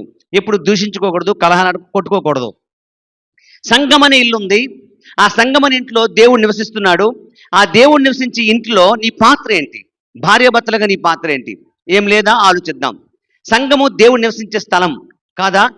ఎక్కడైతే పరిశుద్ధులు కూడి ఆరాధన చేస్తారో, ఎక్కడైతే పరిశుద్ధులు దేవుని నామాన్ని, పరిశుద్ధ నామాన్ని గణపరుస్తారో అక్కడ ఎవరుంటారు? అక్కడ ఎక్కడ ఇద్దరు ముగ్గురు కూడి నా నామమున ప్రార్థన చేయొచ్చు, వారి మధ్యన ఏమున్నానండి? పరిశుద్ధులు కూడి ఆరాధన చేసిన చోట ఎవరుంటారు? దేవుడు ఉంటాడు. అంతేనా? ఆత్మ సంబంధంగా దేవుడు భూమి మీద నివసించే స్థలం ఏదైనా నివాసం ఉందంటే అది సంఘం. ఆ సంఘం అనే ఇంటిలో భార్యగా, భర్తగా నీ పాత్ర ఏంటి? ఇంట్లో భార్య భర్తలు ఇక్కడికి వస్తే దేవుని పిల్లలు, ఆ ఇంట్లో దేవుని పిల్లల పాత్ర ఏంటి? ఆలోచన చేద్దాం. కనుక ఇక్కడ వాస్తవం గమనించండి. సంఘమని ఇల్లు ఉంది. ఆ సంఘమని ఇంట్లో మన పాత్ర ఏంటో ఆలోచన చేయాలి. ఇక్కడ మాట అంటాను, సంఘం అనే వాతావరణాన్ని దేవుడు ఎందుకు ఇచ్చాడు? సంఘాన్ని ఎందుకు ఇచ్చాడు దేవుడు? నువ్వు దేవుణ్ణి తెలుసుకొని ఇంట్లో ప్రార్థన చేసుకోవచ్చుగా. నువ్వు దేవుణ్ణి తెలుసుకొని నీ భార్య బిడ్డలు ఇద్దరు ముగ్గురు కూడా ఇంట్లో ప్రార్థన చేసుకోవచ్చుగా. సంఘాన్ని ఎందుకు ఇచ్చాడు? ఈ చర్చ్ అనేది ఎందుకు పెట్టాడు? మనం ఆదివారం ఆరాధనకు ఎందుకు కూడుకోవాలి? మనం అందరూ కూడా దేవుని ఎందుకు మహింపరచాలి? మనం ఎందుకు దేవుని అందరూ కలిసి పాటలు పాడి దేవుని నామాన్ని ఎందుకు గణపరచాలి? ప్రభురాత్రి భోజనాన్ని తీసుకుంటూ, ప్రభు బలను తీసుకుంటూ ఎందుకు యేసు ప్రభుని జ్ఞాపం చేసుకోవాలి? మనం ఎందుకు ఆదివారం అందరూ సమాజంగా కూడుకోవాలి? ఏ కారణం చేత? అవసరం ఏంటి? ఏ అవసరం చేత ఈ ప్రాంతంలో ఈ బిల్డింగ్ కట్టాడు? ఏ అవసరం చేత ఈ ఆత్మ వాతావరణాన్ని దేవుడు ఏర్పాటు చేశాడు? ఇక్కడున్న వాళ్ళే మాట్లాడండి. నాతో వచ్చిన వాళ్ళు కానీ సహోదరులు కానీ మాట్లాడద్దు. ఇక్కడున్న వాళ్ళే మాట్లాడండి. మీకే ఈ విషయం. ఈ ఊరిలో, ఏ ఊరండి ఇది? జైపురంలో ఎందుకు ఈ స్థలంలో ఈ బిల్డింగ్ కట్టించాడు? ఈ బిల్డింగ్లో పరిశుద్ధులుగా మీరు ఎందుకు కూడుకున్నారు? ఏ కాన్సెప్ట్తో? ఈరోజు ఆదివారం అయినా ఆరాధనకు వచ్చారా? ఎందుకు వచ్చారు ఆరాధనకి? ఖాళీగుండా? ఖాళీగా ఉన్నారు కాబట్టి వచ్చారా? దేనికి వచ్చారు? దేవుణ్ణి ఆరాధించుకోవచ్చు. నీకేం వచ్చు? నీకేం వస్తుంది? దేవుణ్ణి ఆరాధిస్తే నీకు వచ్చే లాభం ఏంటి?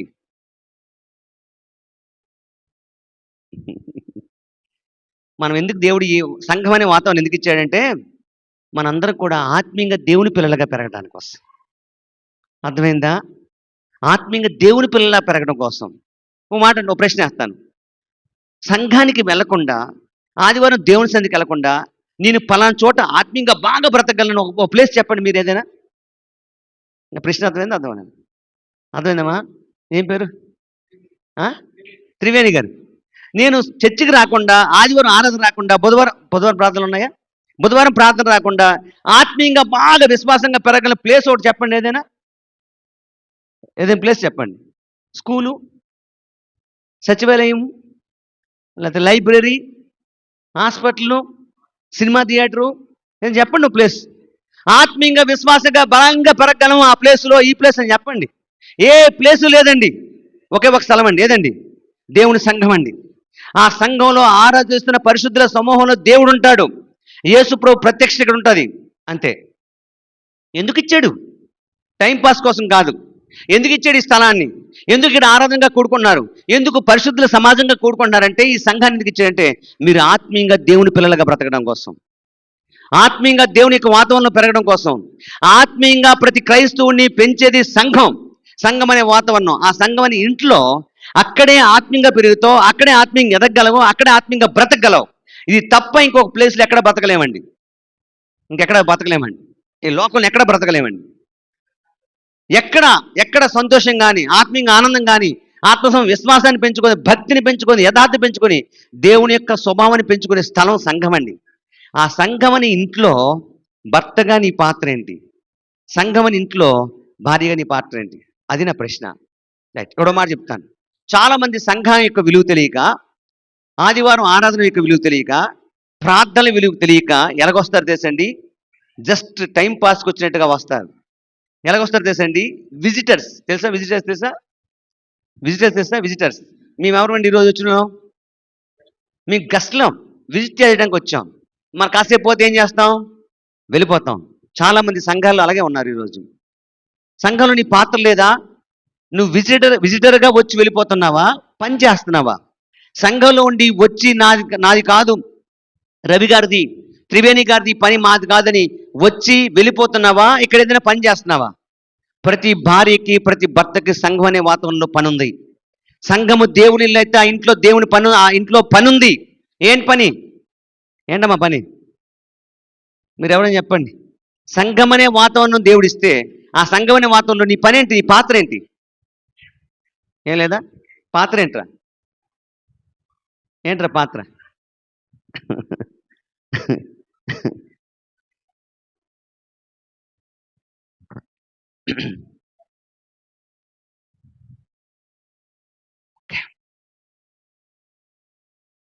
చేపలు తెలుసా? పోనీ చేపలు ఎక్కడ పెరుగుతాయి? సముద్రం ఒకటేనా? చేపలు ఎక్కడ పెరుగుతాయండి?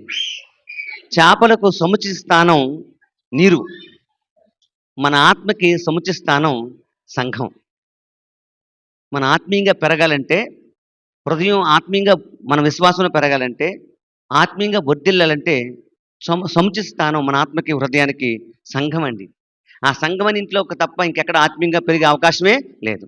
అలాంటి సంఘంలో భర్తగా, భార్యగా నీ పని ఏంటంటే, నెంబర్ 1, సంఘాన్ని ప్రతి పురుషుడు, ప్రతి భర్త సంఘాన్ని, వివాహమైన ప్రతి భార్య హత్తుకుని బ్రతకాలి. దేన్ని హత్తుకుని బ్రతకాలి? సంఘాన్ని హత్తుకుని బ్రతకాలి. సంఘానికి దూరంగా బ్రతకూడదు. సంఘాన్ని హత్తుకుని బ్రతకాలి. హత్తుకునంటే ఈ గోడలను గట్టి పట్టుకోవడం కాదమ్మా. హత్తుకుని బ్రతకడం అంటే సంఘంలో జరిగే ప్రతి కార్యానికి బాధ్యత వహించాలి. అంతేనండి? సంఘంలో జరిగే కార్యాన్ని ప్రతి దానికి హత్తుకుని ఉండడం అంటే బాధ్యత వహించాలి. దైవ కార్యం జరిగినా, ప్రార్థనా కూడం జరిగినా, కృతజ్ఞత కూడం జరిగినా, ఇంకే సువార్త కార్యం జరిగినా, సువార్త సభలు జరిగినా, మీ సంఘం ద్వారా ఏ కార్యక్రమం జరిగినా హత్తుకున్న వారు ఏం చేస్తారండి? పని చేస్తారు, పని చేయరా? పని చేస్తారు. రైట్. ఈ చర్చి బిల్డింగ్ ఎంతమంది ఊడుస్తారు?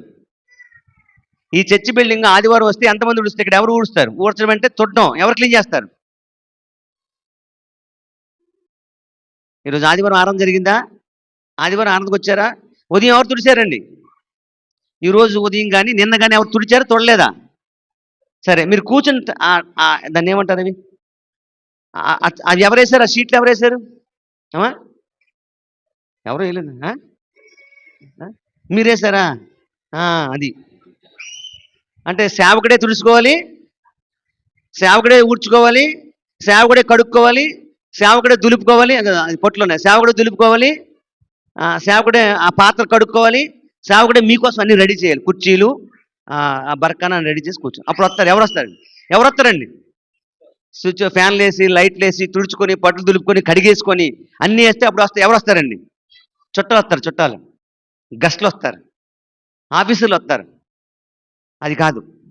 అలా వచ్చేటోళ్ళు దేవుని సంఘం కాదండి.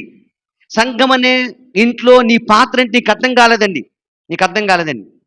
సహోదరులారా, కేవలం మీకు ఆత్మీయంగా పెంచడం కోసమే ఈ ప్రాంతంలో దైవజనుడిగా దేవుడు ఏర్పాటు చేసుకున్నాడు ఆ కుటుంబాన్ని. సంఘంగా మీరు ఏం చేయాలి తెలుసండి? ప్రతి వారం కడగాలండి, ప్రతి వారం కార్యం చేయాలండి, ప్రతి వారం సిద్ధపరచాలండి. సంఘాన్ని హత్తుకుని బ్రతకడం అంటే ఒక దైవజనుడు ప్రకటించే ప్రకటనకు ప్రతి ఒక్కరు వాలిపోయి పనిచేయాలండి. ఉదాహరణ చెప్తాను. మీ ఇంట్లో మీ కొడుకు వివాహం కానీ నీ కూతురికి వివాహం చేస్తే ఎంతమంది పనిచేస్తారు? మీ ఇంట్లో శుభకార్యం జరిగితే, ఒక వివాహ కార్యక్రమం కానీ ఏదైనా ఫంక్షన్ చేస్తే ఎంతమంది పనిచేస్తారు? తమ్ముడు, అందరు చేస్తారు, కొందరు చేస్తారు. నాన్న చూసుకుంటారు, నాన్న కార్డులు పంచుకుంటారు, నాన్న కిరాణా కొనుక్కుంటారు, నాన్న కూరగాయలు కొనుక్కుంటారు, నాన్న డెకరేషన్ చేసుకుంటారు, అమ్మ కడుక్కుంటుంది.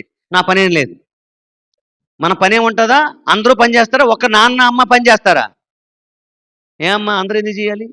అమ్మ నాన్న చేసుకుంటే సరిపోద్దుగా, అమ్మ నాన్న పంచుకుంటే సరిపోద్దుగా, అమ్మ నాన్న కొనుక్కుంటే సరిపోద్దుగా. మీరు ఎందుకు చేయాలి? మీరు ఎందుకు చేయాలి?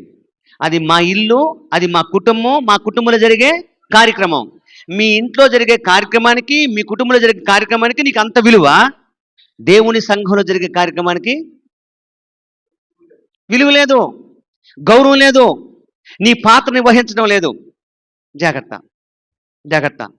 ఆత్మీయంగా పెరగడానికి కోసం, నువ్వు ఆత్మీయంగా పెరిగి చచ్చిపోతే పరలోకం వెళ్ళడం కోసం దేవుడు సంఘాన్ని ఇచ్చాడు. ఆ సంఘం అనే వాతావరణం ఇచ్చాడు. ఆ సంఘంలో ఉన్న వ్యక్తిగా, విశ్వాసిగా, ఆత్మీయ సంబంధం వ్యక్తిగా నువ్వు సంఘాన్ని హత్తుకుని బ్రతకాలి. ఒకవేళ ఈరోజు చెప్తున్నాను, భర్తగా నువ్వేం చేయాలంటే భార్యని పురుకొలుపు. అమ్మా, ఈరోజు నువ్వు చర్చికెళ్ళి ఊడ్చు, చర్చ్ క్లీన్ చేయి, బరకాలి, కుర్చీలే అని భర్త ప్రోత్సహించి ఎవరిని తీసుకురావాలండి? భార్యని తీసుకురావాలి. ఆ భార్య భర్తలు ఇద్దరు కూడా ప్రోత్సహించి ఏం చేయాలండి? పిల్లల్ని తీసుకురావాలండి. 4 పిల్లలు, 2 పిల్లలు, భర్త భార్య ఏం చేయాలండి? మన సంఘంలో, మన దేవుని కుటుంబంలో జరుగుతున్న ఈ దైవ కార్యానికి మనమే ముందుందాం. అలా రావాలండి. అలా వచ్చే కుటుంబం ఏ కుటుంబం తెలుసండి? సంఘాన్ని హత్తుకునే కుటుంబం అండి. సంఘాన్ని హత్తుకునే కుటుంబం అంటే ఎవరిని హత్తుకున్నట్టురా? ఎవరిని హత్తుకున్నట్టు? దేవుణ్ణి హత్తుకున్నట్టు. సంఘాన్ని హత్తుకున్నట్టు అంటే ఎవరిని హత్తుకుంటారా? దాని కొరకు ప్రాణం పెట్టిన యేసు ప్రభువుని హత్తుకున్నట్టు. వాళ్ళు ఆత్మీయంగా బ్రతుకుతారు. వాళ్ళ పాత్ర న్యాయం చేస్తారండి. అదండి. కనుక సంఘాన్ని ఇచ్చేటంటే టైం పాస్ కోసం ఇవ్వలా, విజిట్ చేయడం కోసం ఇవ్వలా, చుట్టంలాగా వచ్చి చుట్టంలాగా వెళ్ళిపోవడం కోసం ఇది ఇవ్వలేదు. నువ్వు ఆత్మీయంగా పెరగడానికి దేవుడు ఈ వాతావరణం పెట్టాడు. ఆ వాతావరణంలో భర్తగా, ఒక పురుషుడిగా వచ్చి నువ్వేం పని చేయాలి, ఒక స్త్రీగా వచ్చి ఏం పని చేయాలో ఆలోచన చేసుకోండి. సంఘాన్ని హత్తుకుని సంఘంలో జరిగే ప్రతి దైవ కార్యానికి మనం ముందుండాలి, పని చేయాలి, చైర్స్ వేయాలి, క్లీన్ చేయాలి, పని చేయాలి, వారి స్థానాల్లో పని చేయాలి. రైట్. ఒక ప్రశ్న వేస్తాను, అంటే ప్రతిదానికి ఒక ఉదాహరణగా బైబిల్లో కొన్ని మనుషుల గురించి ఆలోచించి ముందుకెళ్దాం. సంఘాన్ని హత్తుకొని వారు కన్వర్ట్ అయిన రోజు నుంచి చనిపోయినంత వరకు పనిచేసిన కుటుంబం ఉందిరా, వాళ్ళ పేరు చెప్తారా? సంఘాన్ని హత్తుకొని కన్వర్ట్ అయిన రోజు నుంచి చచ్చిపోయినంత వరకు 2 భార్యాభర్తలు పనిచేశారండి. సువార్త ప్రకటించారు, వచ్చిన వాళ్ళకి ఆతిథ్యం ఏర్పాటు చేశారు, సంఘాన్ని క్లీన్ చేశారు, ఆ ఇల్లంతా అలికేశారు, ఆ చర్చ్ బిల్డింగ్ అంతా అలికేసేసి అందరి కోసం రెడీ చేసి కూర్చున్నారండి ఒక 2 భార్యాభర్తలు కొత్త నిబంధనలో. ఎవరు పురుషులు మాట్లాడద్దు, మీరే మీ సంఘమే మాట్లాడండి. మీరే మాట్లాడండి. మీ దగ్గర నుంచి సమాధానం రావాలి. ఒక 2 భార్యాభర్తలు కొత్త నిబంధనలో పనిచేశారండి, చచ్చిపోయినంత పనిచేశారండి. వాళ్ళు చాలా మంది కుటుంబాలకు మాదిరిగా ఉన్నారండి, చాలా సంఘాలకి మాదిరిగా ఉన్నారండి. 2 భార్యాభర్తలండి. ఆ పేర్లు మనం కూడా పెట్టుకుంటాం, చాలా మంచి పేర్లు అవి. ఆత వస్తుంది, పాత వస్తుంది, ఇంకంతకని ఇంకేవాలి. అకుల్లా, ప్రిస్కిల్లా పని చేయలేదండి, సంఘాన్ని హత్తుకొని పని చేయలేదా? సువార్తలకి ఏం చేశారమ్మా? వచ్చిన సువార్తకులకి భోజనం పెట్టారండి. భోజనం పెట్టడం కాదు, పని చేసుకుంటూ దేవుని పని చేస్తూ ప్రకటిస్తూ వచ్చిన వారికి ఆతిథ్యం ఏర్పాటు చేసి సంఘం అంతా క్లీన్ చేసి, చర్చ్ బిల్డింగ్ అంతా క్లీన్ చేసి పరిశుద్ధుల కోసం ఎదురు చూశారండి. ఇద్దరు భార్యాభర్తలు పరిచయం చేశారండి. అకుల్లా ప్రిస్కిల్లా ఇద్దరు భార్యాభర్తలు సంఘాన్ని హత్తుకుని పరిచయం చేస్తే నువ్వెంత చేస్తున్నావు ఈరోజు ఒక పురుషునిగా? ఈ సంఘంలో ఆత్మీయంగా పెరిగే వాతావరణం దేవుడు నీ ఊరిలో నీ సంఘం చర్చ్ బిల్డింగ్ దేవుడు ఏర్పాటు చేస్తే ఆ సంఘంలో జరిగే కార్యక్రమంలో నీ పాత్ర ఏంటి? ఒక స్త్రీగా అలా పాత్ర వహిస్తే జీవ గ్రంథంలో వారి పేర్లు రాయబడ్డాయి దేవుని గ్రంథంలో. ఒకవేళ మీరు ఆ పాత్ర పనిచేస్తే, భక్తిగా విశ్వాసంగా చేస్తే, సంఘాన్ని నాయకుడిని సేవకుడిని హత్తుకుని బ్రతికితే, వాక్యాన్ని సంఘాన్ని హత్తుకుని బ్రతికితే మీ పేర్లు జీవ గ్రంథంలో రాయబడతాయి. కానీ పనిచేశారు, సాక్ష్యం ఉంది వారి జీవితాల్లో, విట్నెస్ ఉంది వాళ్ళ జీవితాల్లో. అప్పుడు నాకు వాక్యం చెప్పారు, పౌలుకి ఆతిథ్యం ఇచ్చారు, చాలామంది దైవజనులకు ఆతిథ్యం ఇచ్చారు, చర్చ్ బిల్డింగ్ క్లీన్ చేశారు, దైవ కార్యాలు జరిగితే ఆనందంతో పనిచేశారు, చాలా ఖర్చు పెట్టారండి దేవుని పని కోసం. ఈరోజు మీ పాత్ర ఏంటి? ఎందుకు ఇచ్చాడు ఈ వాతావరణం? ఆత్మీయంగా పెరగడానికి. నువ్వు ఆత్మీయంగా పెరిగే వాతావరణం సంఘం అయితే ఆ సంఘం కొరకు నువ్వేమైనా ఆలోచిస్తున్నావా? ఆ సంఘంలో హత్తుకుని బ్రతుకుతున్నావా? ఆ సంఘంలో నువ్వు చర్చ్ బిల్డింగ్ క్లీన్ చేసి పని చేస్తున్నావా? ఆ సంఘంలో దైవకార్యం జరిగితే ఆ దైవకార్యం ఫస్ట్ నువ్వు ఉంటున్నావా? ఆ దైవకార్యం ఒక సేవకులు దైవకార్యాన్ని ఏర్పాటు చేస్తే ముందొచ్చి పరిచర్య చేస్తున్నావా? వంటల విషయంలో పరిచయం చేస్తున్నావా? బిల్డింగ్ విషయంలో పరిచయం చేస్తున్నావా? దైవజన విషయంలో పరిచయం చేస్తున్నావా? ఎందులో నువ్వు ఉన్నావు? ఎందులో కూడా నువ్వు లేకపోతే నువ్వు డమ్మి అంతే. నువ్వు ఏ పని పరిచర్య కానీ ఆ చర్చ్ బిల్డింగ్ క్లీనింగ్ విషయంలో కానీ సంఘాన్ని సంబంధించిన హత్తుకొని ఏ పని చేయకపోతే నువ్వు డమ్మీ క్యాండిడేట్వి. డమ్మీ క్యాండిడేట్వి. పని చేయి. అవయవం మన దేహంలో అవయవం పని చేయకపోతే దాన్ని ఏమంటాం? మన దేహంలో అవయవం పని చేయకపోతే ఏమంటాం? పనికొచ్చే అవయవం, పనికిరాని అవయవమా? అది ఆలోచించేయండి. కనుక సంఘం అనే ఇంట్లో నీ పాత్ర ఏంటంటే సంఘాన్ని హత్తుకుని బ్రతుకు, సంఘంలో జరిగే ప్రతి దైవ కార్యానికి నీ పాత్ర వహించు. జస్ట్ విజిటర్గా ఎట్టి పరిస్థితిలో కూడా ఉండడానికి ప్రయత్నం చేయకు. విజిటర్గా వచ్చి నేనేదో వచ్చి టైం పాస్కి వెళ్ళిపోయే పని ఎప్పుడు చేయకు, హత్తుకుని బ్రతుకు. తర్వాత సామెతల గ్రంథము అంటే అకుల ప్రిస్కిల్ల గురించి రాసుకుంటే రాసుకోండి. అపోస్తలుల కార్యం 18వ అధ్యాయం అకుల ప్రిస్కిల్ల గురించి. ఓకే. తర్వాత సామెతల గ్రంథము 14:1 అమ్మా. సామెతలు 14:1 మూడు రాలు తన ఇల్లు ఊడబెరుకును. 14:1 అండి.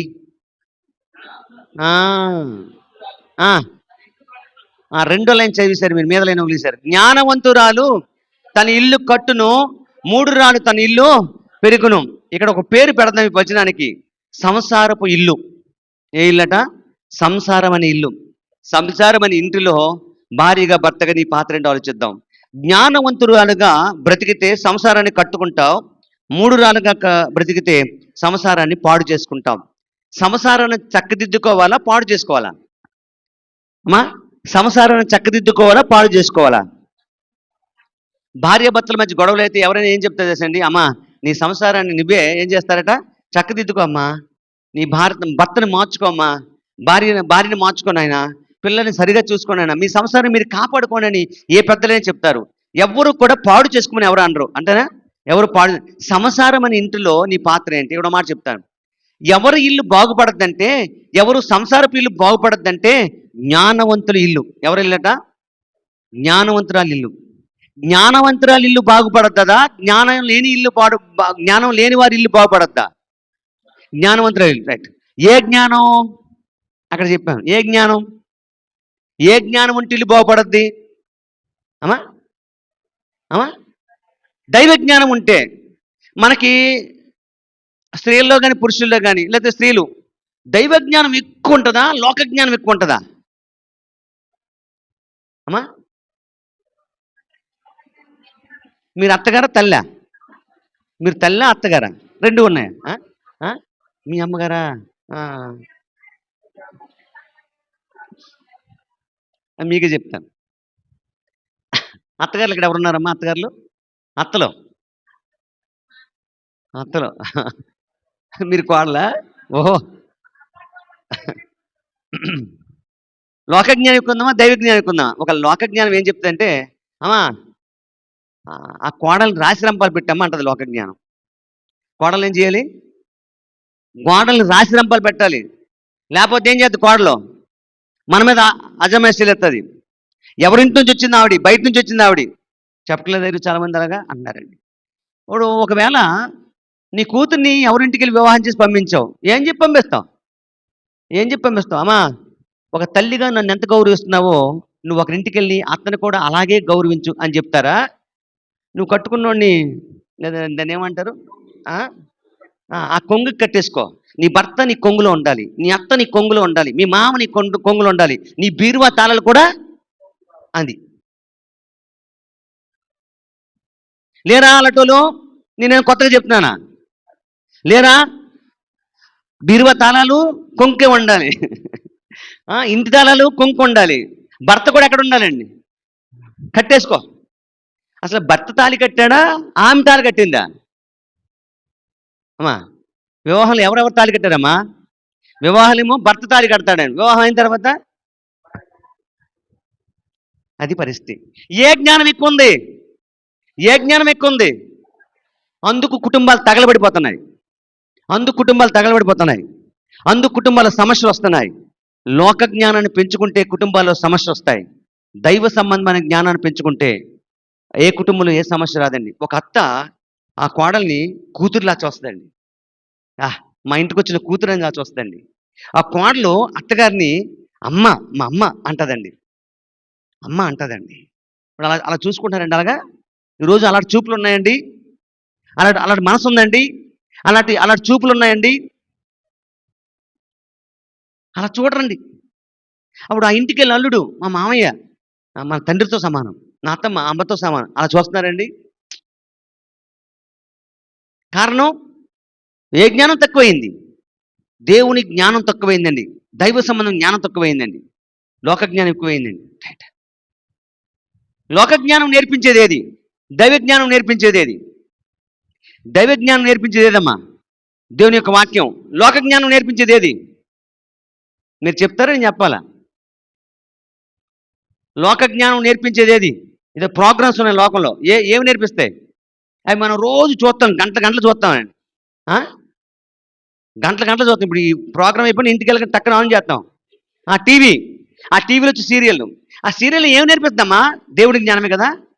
అత్తగారు కోడల్ని కూతుర్లా చూసుకోకూడదా, విషమిచ్చి చంపేయాలని చెప్తుందా అమ్మా? విషమేసి చంపేమని చెప్తుందండి ఆ సీరియల్లో. అత్తని చంపేయాలని చెప్తుందండి ఆ సీరియల్లో. అవే మనం ఏం చేస్తామండి? ఇష్టంగా చూస్తామండి. ఏ జ్ఞానం అమ్మా? లోక జ్ఞానం. ఎవరి దగ్గర నుంచి వచ్చిందా మా జ్ఞానం? సాతాను జ్ఞానం అండి. అది ఎవరింట్లో ఉండకూడదండి. ఎవరింట్లో ఉండకూడదండి? ప్రతి క్రైస్తవుని కుటుంబాల్లో ఉండకూడదండి. ప్రతి క్రైస్తవు హృదయాల్లో ఉండకూడదండి.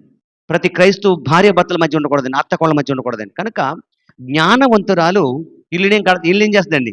కడతాది. 3 రాళ్ళు తన ఇల్లు ఏం చేస్తాడట? ఓడబెక్కుంటాడు. ఎలా బ్రతుకుతారో ఆలోచన చేసుకోండి. కనుక సంసారం అని ఇల్లుంది. ఆ సంసారాన్ని దిద్దుకోవడానికి ప్రయత్నం చేయాలి.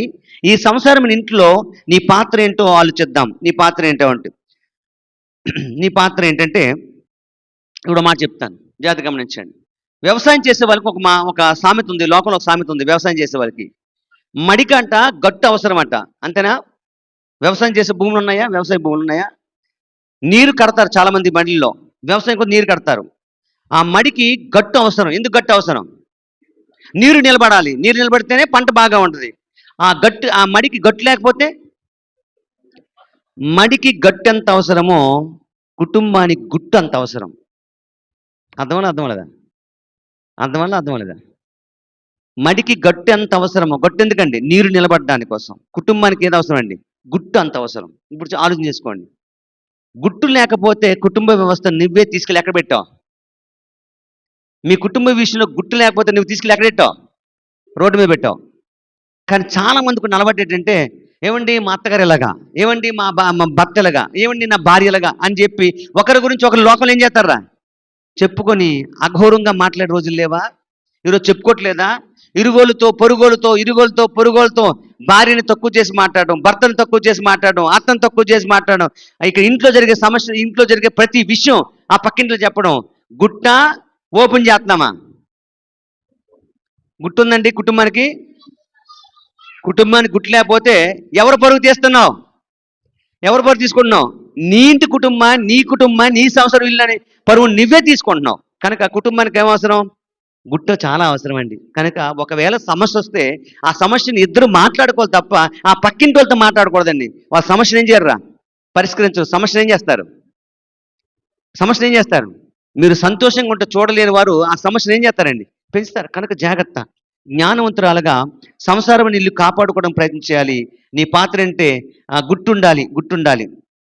రైట్. దేవుడు సంసారం ఇల్లు ఇచ్చి ఆ సంసారం ఇంట్లో నీ పాత్ర అంటే జాగ్రత్తగా ఆలోచిద్దాం. ఓ పాత్ర ఆలోచిద్దాం చూడండి. అబ్రహాముని ఎప్పుడైనా భార్యను తక్కువ చేసి మాట్లాడాడండి? అబ్రహాం ఎప్పుడైనా సారాన్ని తక్కువ చేసి మాట్లాడా? అబ్రహాం ఎప్పుడైనా తక్కువ చేసి మాట్లాడా? సారమ్మ అబ్రహాంని ఎప్పుడైనా తక్కువ చేసి మాట్లాడారా? కానీ ఈరోజు ఎలా ఉన్నారు చాలామంది? ఈరోజు కుటుంబాలు ఎలా ఉన్నారా? చాలామంది కుటుంబాల్లో భర్తను ఏం చేస్తున్నారు? చాలామంది తక్కువ చేసి మాట్లాడతారండి. భార్యను ఏం చేస్తారండి? తక్కువ చేసి మాట్లాడున్నారండి. కనుక ఎప్పుడు కూడా సంసారం ఇంటిలో ఎవరు కూడా తక్కువ చేసి మాట్లాడుకోకూడదు. ఎక్కువగానే మాట్లాడాలి, గౌరవంతో మాట్లాడాలి. అగౌరవంగా ఎవరు కూడా మాట్లాడకూడదు. తక్కువ చేసి ఎవరు మాట్లాడడం కూడా ప్రయత్నం చేయాలి. ఓకే.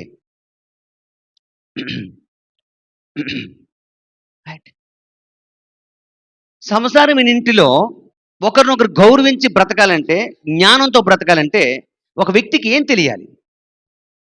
ఏం తెలిస్తే జ్ఞానంతో కాపురం చేస్తాం? ఉందా మాట బైబిల్లో? ఉందా మాట? పేతురు పత్రికలో ఉందా? తిమోతి పత్రికలో ఉందా? భార్య బలహీనమైన ఘటమని ఎంచి ఆమెను సన్మానించి జీవమనే కృపావరం ఏం చేయాలి? చదవండి. పురుషుడు ఏం చేయాలి? అక్కడ మాట రాయబడింది. 3:7 చదవండి. 3:7 మొదటి పేతురు 3:7లో అటువలనే పురుషులారా జీవమును కృపవరము మీలో కృపములో మీరు భార్యను మీతో పాలివారై ఉన్నారని ఎరిగి ఎక్కువ బలహీనమైన ఘటమని భార్యను సన్మానించి మీ ప్రార్థనలకు అభ్యంతరము కలుగుకుండునట్లు జ్ఞానము చొప్పున వారితో కాపురము చేయుడి. ఏ జ్ఞానం? ఆత్మ సంబంధమైన దైవ జ్ఞానం. ఇప్పుడు ఈ జ్ఞానం భర్తకి కావాలి, జ్ఞానం భార్యకి కావాలి. ఏం చదవాలి? ఏం చదివితే జ్ఞానం వస్తుంది? అమ్మా, ఏం చదివితే జ్ఞానం వస్తుంది? సంసారమని కాపాడుకోవటానికి జ్ఞానంతో కాపురం చేయాలి. ఇద్దరికి జ్ఞానం ఉండాలి, ఒకరికైనా? సామెతల గ్రంథం 14:1 ఏముంది? స్త్రీకి చెప్పిన మాట, జ్ఞానవంతురాలు తన ఇల్లు కట్టును. పేతురు పత్రిక 3:7 ఏముంది? జ్ఞానముతో నీ భార్యతో ఏం చేయాలట? కాపురం. ఇద్దరికి ఉంది, ఒకరికైనా? ఇద్దరికి జ్ఞానం అవసరం. ఎందుకు? కాపురం చక్కదిద్దబడాలంటే, సంసారం ఇల్లు బాగుండాలంటే, నీ కాపురం బాగుండాలంటే ఇద్దరు పాత్ర ఉంది. ఇద్దరు జ్ఞానంతో కాపురం చేయాలి. ఇద్దరికి జ్ఞానం అవసరం. ఏ జ్ఞానం అంటే దైవ జ్ఞానం. ఆ దైవ జ్ఞానం నీకు కావాలంటే ఎక్కడ దొరుకుద్ది? ఏ పుస్తకంలో దొరుకుద్ది? గ్రంథాలలో లేని పుస్తకం దొరుకుద్దా?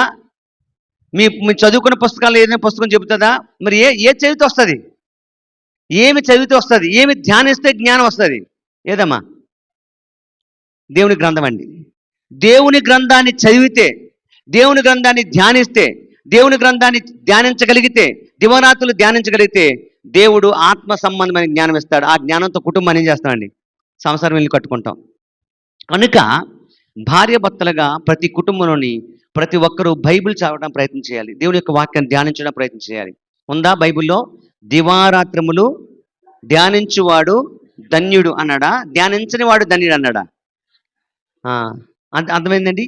ధ్యానించాలి. తర్వాత ఇంకో మాట చెప్పాడు, ఈ ప్రవచన గ్రంథంలోని విషయాల్ని చదవాలి, వినాలి, గైకొనాలి.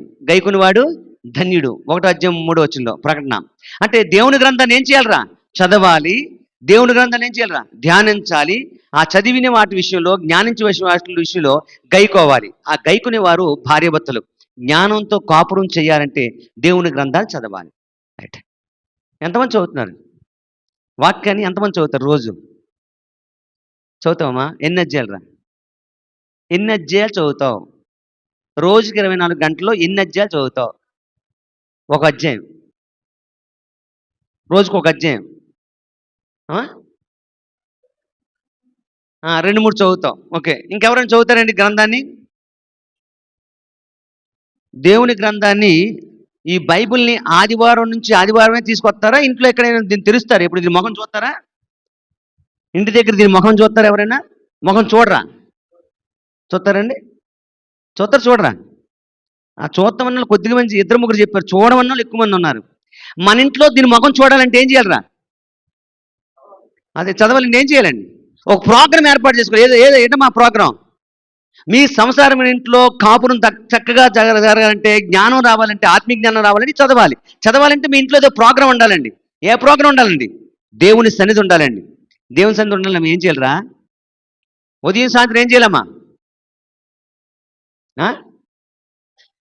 ఉదయం సాయంత్రం ఏం ఉండాలి? ఏం చెయ్యాలి?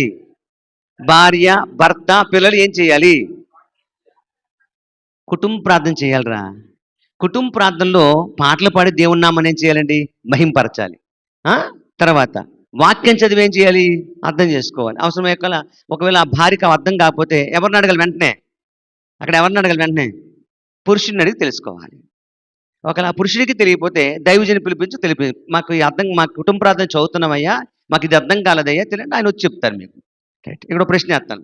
మీ ప్రాంతంలో ఎన్ని కుటుంబాలు నాకు తెలియదు, ఇంకా నాకు ఇక్కడ ఎన్ని కుటుంబం నాకు తెలియదు. ఎంతమంది కుటుంబాల్లో కుటుంబ ప్రార్థన ఉంది? మీది ఏదో ఉంటుందండి. ఇక్కడ ఈ ఊరు, మీది ఈ ఊరు కాదుగా, ఈ సంఘం కాదుగా. ఇక్కడ సంఘం బిడ్డల్లో మీ కుటుంబాల్లో ఎంతమంది ఈ కుటుంబాల్లో కుటుంబ ప్రార్థన ఉంది? Night morning, morning night, morning night, ప్రతిరోజు కుటుంబ ప్రార్థనలు ఎంతమంది ఇంట్లో ఉన్నాయి? ఉన్నాయమ్మా? ఉదయం సాయంత్రం, ఉదయం అమ్మా,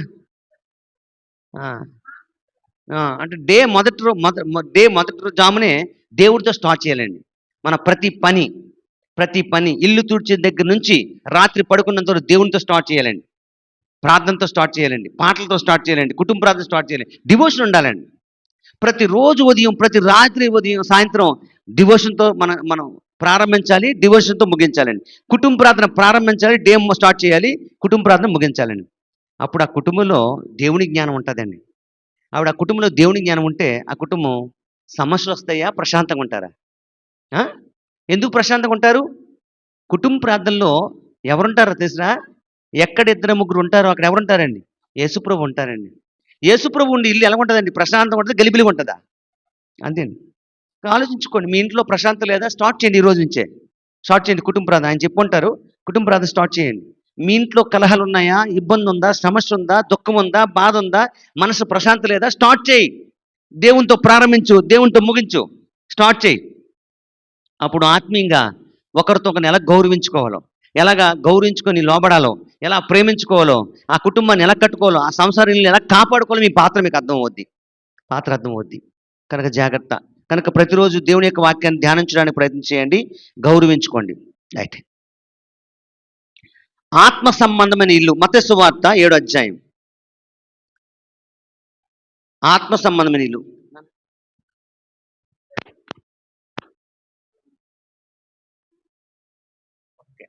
చివరికి ఒక మాట చెప్పి ముగిస్తాను. మత్తయి సువార్త 7వ అధ్యాయం 24-25 వచనాలు.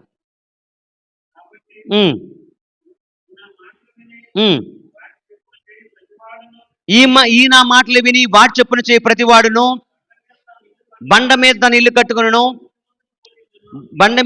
ఇల్లు కట్టుకుని బుద్ధిమంతుని పోలి ఉండును.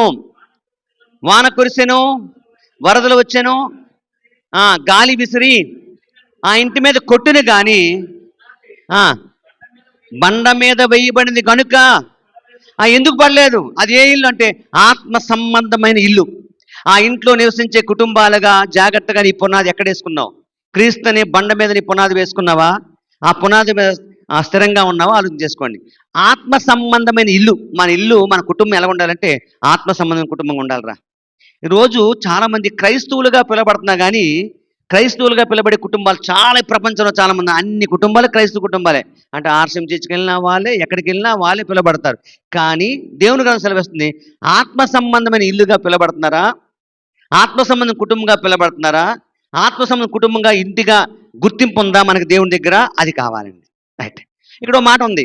యేసుప్రభు వారు ఒక మాట చెప్పి, ఈ నా మాటలు విని వాటి చెప్పున చేయువాడు ఎక్కడ కట్టుకుంటాడు ఇల్లు? బండ మీద కట్టుకుంటాడు. బండ మీద కట్టబడిన ఇల్లు ఎలా ఉంటుందండి? కదులుద్దా, స్థిరంగా ఉంటుందా? ఏ పర్పస్ చేత ఈ మాటలు యేసుప్రభు చెప్పారు? ఏ పర్పస్ చేత ఈ కుటుంబం గురించి మాట్లాడుతున్నారు అంటే అక్కడ కుటుంబం గురించి కాదు, ఆత్మ సంబంధ కుటుంబం గురించి.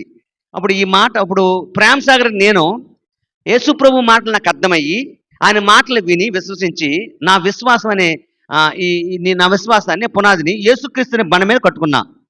నేనేమో నా భార్యకి నేర్పించామా నీ విశ్వాసాన్ని నీ పునాది ఎక్కడ వేసుకోవాలంటే క్రీస్తు అనే బండ మీద పునాది వేసుకొని చెప్పా. మేమిద్దరం కలిసి మా కలిగిన పిల్లలకు చెప్పాం. ఇప్పుడు మా నలుగురం కూడా బండనే పునాది మీద మా విశ్వాసం కట్టుకున్నాం. మా ఇల్లు ఎలా ఉంటుంది? పంట ఉందా? బండ మీద నేను కట్టుకున్నాను, నా భార్యకి చెప్పాను బండ మీద కట్టుకొని, నా బిడ్డలు చెప్పాను క్రీస్తు అనే బండ మీద పునాది వేసుకో, బలంగా ఉండు అని నేను నా భార్యకి చెప్పగలిగాను. నా భార్య మేమిద్దరం కలిసి కట్టుకుంటూ మా పిల్లలు చెప్పగలిగాం. నలుగురు కలిసి బండ మీద పునాది మీద ఇల్లు కట్టుకుంటే ఆత్మ సంబంధం ఎలా ఉంటాం? బాగుంటామా దిగజారిపోతామా? బాగుంటాం. అంతేనా? రైట్. ఇక్కడ మాట అంటాను, ఏ పర్పస్ మీద ఈ ఆత్మ సంబంధం ఇల్లుగా కట్టబడాలి? ఏ పర్పస్, ఏ ఉద్దేశంతో? ఏ ఉద్దేశం అంటే ప్రతి కుటుంబంలో ప్రతి భార్య భర్త పిల్లలు కూడా విశ్వాసంలో స్థిరంగా ఉండాలి. అది ఇల్లు. ఆత్మ సంబంధమైన ఇల్లు ఎందుకు ఇచ్చాడంటే విశ్వాసంలో స్థిరంగా ఉండాలి. విశ్వాసంలో స్థిరంగా ఉండాలి. స్థిరంగా ఉండాలి. విశ్వాసంలో ఎవరు స్థిరంగా ఉండాలి? పురుషుడేనా? స్త్రీ కూడా స్థిరంగా ఉండాలా? అమ్మా, భర్తే విశ్వాసంలో బలంగా ఉండాలా? భార్య కూడా బలంగా ఉండాలా? మీరు అంటారు భార్య బలహీనమైన ఘటం కదని అంటారు. మీరు ఎందులో బలహీనమైన ఘటం? అది ఆలోచించుకోవాలి. ఆత్మ సంబంధం విషయంలో కాదు, విశ్వాసంలో కాదు, భక్తిలో కాదు. ఆమె విశ్వాసంలోనూ భక్తిలోనూ బలంగా ఉండాలి. కనుక భర్తకి విశ్వాస స్థాయి ఏ స్థితిలో ఆయన ఎదుగుతున్నాడో అదే స్థాయిలో భార్య కూడా ఎదగాలండి. అదే స్థాయిలో పిల్లలు కూడా ఎదగాలండి. ఏ పర్పస్ మీద ఈ బండ మీద ఇల్లు కట్టబడాలంటే విశ్వాస స్థాయి బలంగా ఉండాలి, విశ్వాసంలో స్థిరులుగా ఉండాలి. విశ్వాస స్థిరంగా ఉండాలి. ఈరోజు ఎంతమంది క్రైస్తవ కుటుంబాలు విశ్వాస స్థిరంగా ఉన్నారా? ఎక్కువ విశ్వాసంలో స్థిరులుగా ఉండే కుటుంబాలు ఉన్నాయా? కదిలిపోయిన కుటుంబాలు ఉన్నాయా? అర్థమైందా? కనుక ఈరోజు ఒక విషయం చెప్తాను. అన్నీ బాగున్నాయి అనుకోండి, మన కుటుంబంలో భర్త భార్య పిల్లలు అందరూ బాగున్నారు అనుకోండి, హ్యాపీగా కొనసాగుతున్నాను, మంచిగా టైంకి వచ్చేస్తాం, ప్రార్థన చేస్తాం, పాటలు పాడతాం, అన్నీ ఇస్తాం, వెళ్ళిపోతాం. ఒకళ్ళ కుటుంబంలో ఏదైనా సమస్య వచ్చింది అనుకోండి, విశ్వాసం బలంగా ఉంటుంది కదా. సమస్య కానీ శోధన కానీ పెద్ద సమస్యలు కానీ వచ్చాయి, కుటుంబం బలంగా విశ్వాసం ఉంటుందా చెదిరిపోద్దా? విశ్వాసాలు కదిలికి వస్తాయా? బలంగా ఉంటుందా? అర్థమలేదు నా ప్రశ్న. హ్యాపీగా కొనసాగినంత వరకు బలంగా ఉంటామండి. ఒక చిన్న సమస్య వచ్చింది అనుకోండి, విశ్వాసాలు ఏమవుతాం? ఏమంటారు తెలుసండి, దేవుణ్ణి నమ్ముకున్నాం కానీ మాకేమీ ప్రయోజనం లేదు. దేవుణ్ణి నమ్ముకున్నాం కానీ ఆలికి రాని కష్టాలు ఈలికి రాని కష్టాలు మాకే వచ్చేస్తున్నాయి. ఎవరిని చూసి? అన్యులు చూసి, లోకస్తులు చూసి. ఎవరికి కష్టాలు లేవు, దేవుణ్ణి నమ్ముకున్న మాకే. శ్రమలు వచ్చినప్పుడు ఒక విశ్వాసి కదిలిపోయిన మాట్లాడుతున్నాడండి. బండ మీద కట్టుకుంటున్నాడా, ఇసుక మీద కట్టుకుంటున్నాడా? ఎప్పుడైనా సమస్య వచ్చినప్పుడు యోబు భార్యలాగా మాట్లాడావా? జాగ్రత్త. యోబు భార్యలాగా మాట్లాడావా? జాగ్రత్త. కదిలిపోయిన విశ్వాసం అది. సమస్య వచ్చినా, శ్రమ వచ్చినా, కష్టం వచ్చినా, బాధ వచ్చినా కదలకూడదు విశ్వాసం, కదలకూడదు ఆత్మ సంబంధం ఇల్లు. ఎప్పుడైతే యేసు ప్రభు మీద నీ పునాది వేసుకుంటావో, సమస్య వచ్చినా కదలకుండా ఉంటావో, అప్పుడే ఆత్మీయంగా దేవుడు నీకు తోడుగా ఉంటాడు. ఇక్కడ మాట చెప్తాను, ఇక్కడ మాట ఆలోచిద్దాం. సమస్య వచ్చినప్పుడు చాలామంది మాకెందుకు వస్తున్నాయి ఈ శ్రమలు అంటున్నాడు. మీ దేవుడు ఎందుకు శ్రమలు ప్రవేశపెడతాడు? 2 రకాల శ్రమలు ఇస్తాడు. ఒకటి సమస్య. శ్రమలు ఎందుకు 2 రకాలు వస్తాయి? ఏటా శ్రమలు 2 రకాలు అంటే, ఒకటి నీ విశ్వాసానికి పరీక్ష, 2 శ్రమలు 2 రకాలుగా వస్తాయరా. ఒకటేమో నీ విశ్వాసాన్ని పరీక్ష పెట్టిన శ్రమలు ప్రవేశపెడతాడు. 2 నువ్వు తప్పు చేస్తే బుద్ధి నేర్పించడానికి శ్రమలు వస్తాయి. అంతే, 2 ఒకటి నీ విశ్వాసాన్ని పరీక్ష, 2 నువ్వు తప్పు చేస్తే దేవుడు బుద్ధి చెప్పడానికి శ్రమలు వస్తాయి. కనుక జాగ్రత్త గమనించండి. నీ విశ్వాసాన్ని పరీక్షించడానికి శ్రమలు వస్తే శ్రమల్లో కదిలిపోకుండా క్రీస్తు అనే బండ మీద ఇల్లు కట్టుకోగలిగితే స్థిరంగా విశ్వాసం ఉంటావు. అప్పుడు నువ్వు విశ్వాసంగా స్థిరంగా ఉండి నీ భార్య స్థిరంగా విశ్వాసం ఉంటే ఆ కుటుంబం బలంగా ఉంటుందా బలహీనంగా ఉంటుందండి? బలంగా ఉంటుందా బలహీనంగా ఉంటుందా? బలంగా ఉంటుంది. అలాగా ఆత్మీయంగా బలంగా ఉండి కుటుంబాన్ని బలంగా పెంచుకోవడం ప్రయత్నం చేయాలి. కనుక దేవుడు కుటుంబ వ్యవస్థను ఏర్పాటు చేశాడు, రకరకాల ఇల్లు పెట్టాడు. ఆ ఇంట్లో భారీగా భర్తగా మీ పాత్రలేంటో ఆలోచన చేయండి. ఒకవేళ ఎప్పుడైనా సమస్యలు వస్తే ప్రార్థనకి వెళ్తున్నాం కానీ ఫలితం లేదు, చర్చికి వెళ్తున్నాం కానీ ఫలితం లేదు, ఆరాధన చేస్తున్నాం కానీ ఫలితం లేదు, దైవజనుడు చెప్తున్నాం కానీ ఫలితం లేదు, దైవజనుడు ప్రార్థన చేస్తున్నా ఫలితం లేదు, సంఘం ప్రార్థన చేస్తున్నా మాకు ఫలితమేమీ లేదు అనే మాటలు ఎప్పుడు కూడా రాకూడదు. ఒకవేళ సమస్య వస్తే ఆ సమస్యకు నువ్వు తల వంచి విధేయత చూపించవలసింది ఎవరు? మీరే. ఉపవాసం ఉండి ప్రార్థన చేయవలసింది మీరే. సాధించాలి, విశ్వాసంతో సాధించాలి. విశ్వాసం లేకుండా ఏమీ కూడా సాధించలేము. విశ్వాసం లేకుండా దేవుడికి ఎవరు కూడా ఇష్టలుగా ఉండలేరు. దేవుడికి ఇష్టలుగా ఉండాలంటే ఏముండాలరా? విశ్వాసమే. సమస్యలు వచ్చిన భక్తుల కుటుంబాల్లో విశ్వాసం స్థిరంగా ఉండి నిలబడిన వారు చాలామంది ఉన్నారు. అబ్రహాం విశ్వాసం నిలబడ్డాడు. ఇస్సాకు, యాకోబు, యోషేపు, మోషే అందరూ కూడా విశ్వాసంగా బ్రతికారు, స్థిరంగా ఉన్నారు. వారి జీవితాల్లో మనకందరికీ మంచి మాదిరిగా ఉన్నాయి. కనుక ఒకటి ఆలోచన చేయండి, శరీరం అని ఇల్లు వచ్చాడు, ఆ శరీరం అని ఇంట్లో ఒకరికొకరు ఎలా గౌరవించుకోవాలో నేర్చుకున్నాం. సంఘం అని ఇల్లు ఇచ్చాడు, ఆ సంఘం ఇంట్లో నువ్వేం పని చేయాలో నేర్చుకున్నాం. ఆ తర్వాత ఇంకేనండి, ఆత్మ సంబంధమైన ఇల్లు ఇచ్చాడు, బండ మీద నీ విశ్వాసాన్ని కట్టుకోవడం ప్రయత్నించేయి. అలాగా మనం అందరం కూడా ఆలోచించిన ప్రయత్నం చేద్దాం. దేవుని చిత్తమైతే మరికొన్ని విషయాలు ఇక్కడ సేవ చేస్తున్న దైవజనులు మీకు అందరికీ తెలియజేస్తారు. ఓపికగా ఉన్న మీ అందరికీ ప్రభువైన యేసుక్రీస్తు నామములో వందనాలు తెలియజేస్తున్నాను. నన్ను పిలిచి ఆహ్వానించిన ఇక్కడ దేవుని సేవ చేస్తున్న రవి గారికి, వారి కుటుంబానికి, అలాగే నా తోటి దైవజనులందరికీ కూడా, మాతో వచ్చిన సహోదరులందరికీ కూడా ప్రభువైన యేసుక్రీస్తు నామములో వందనాలు తెలియజేస్తున్నాను.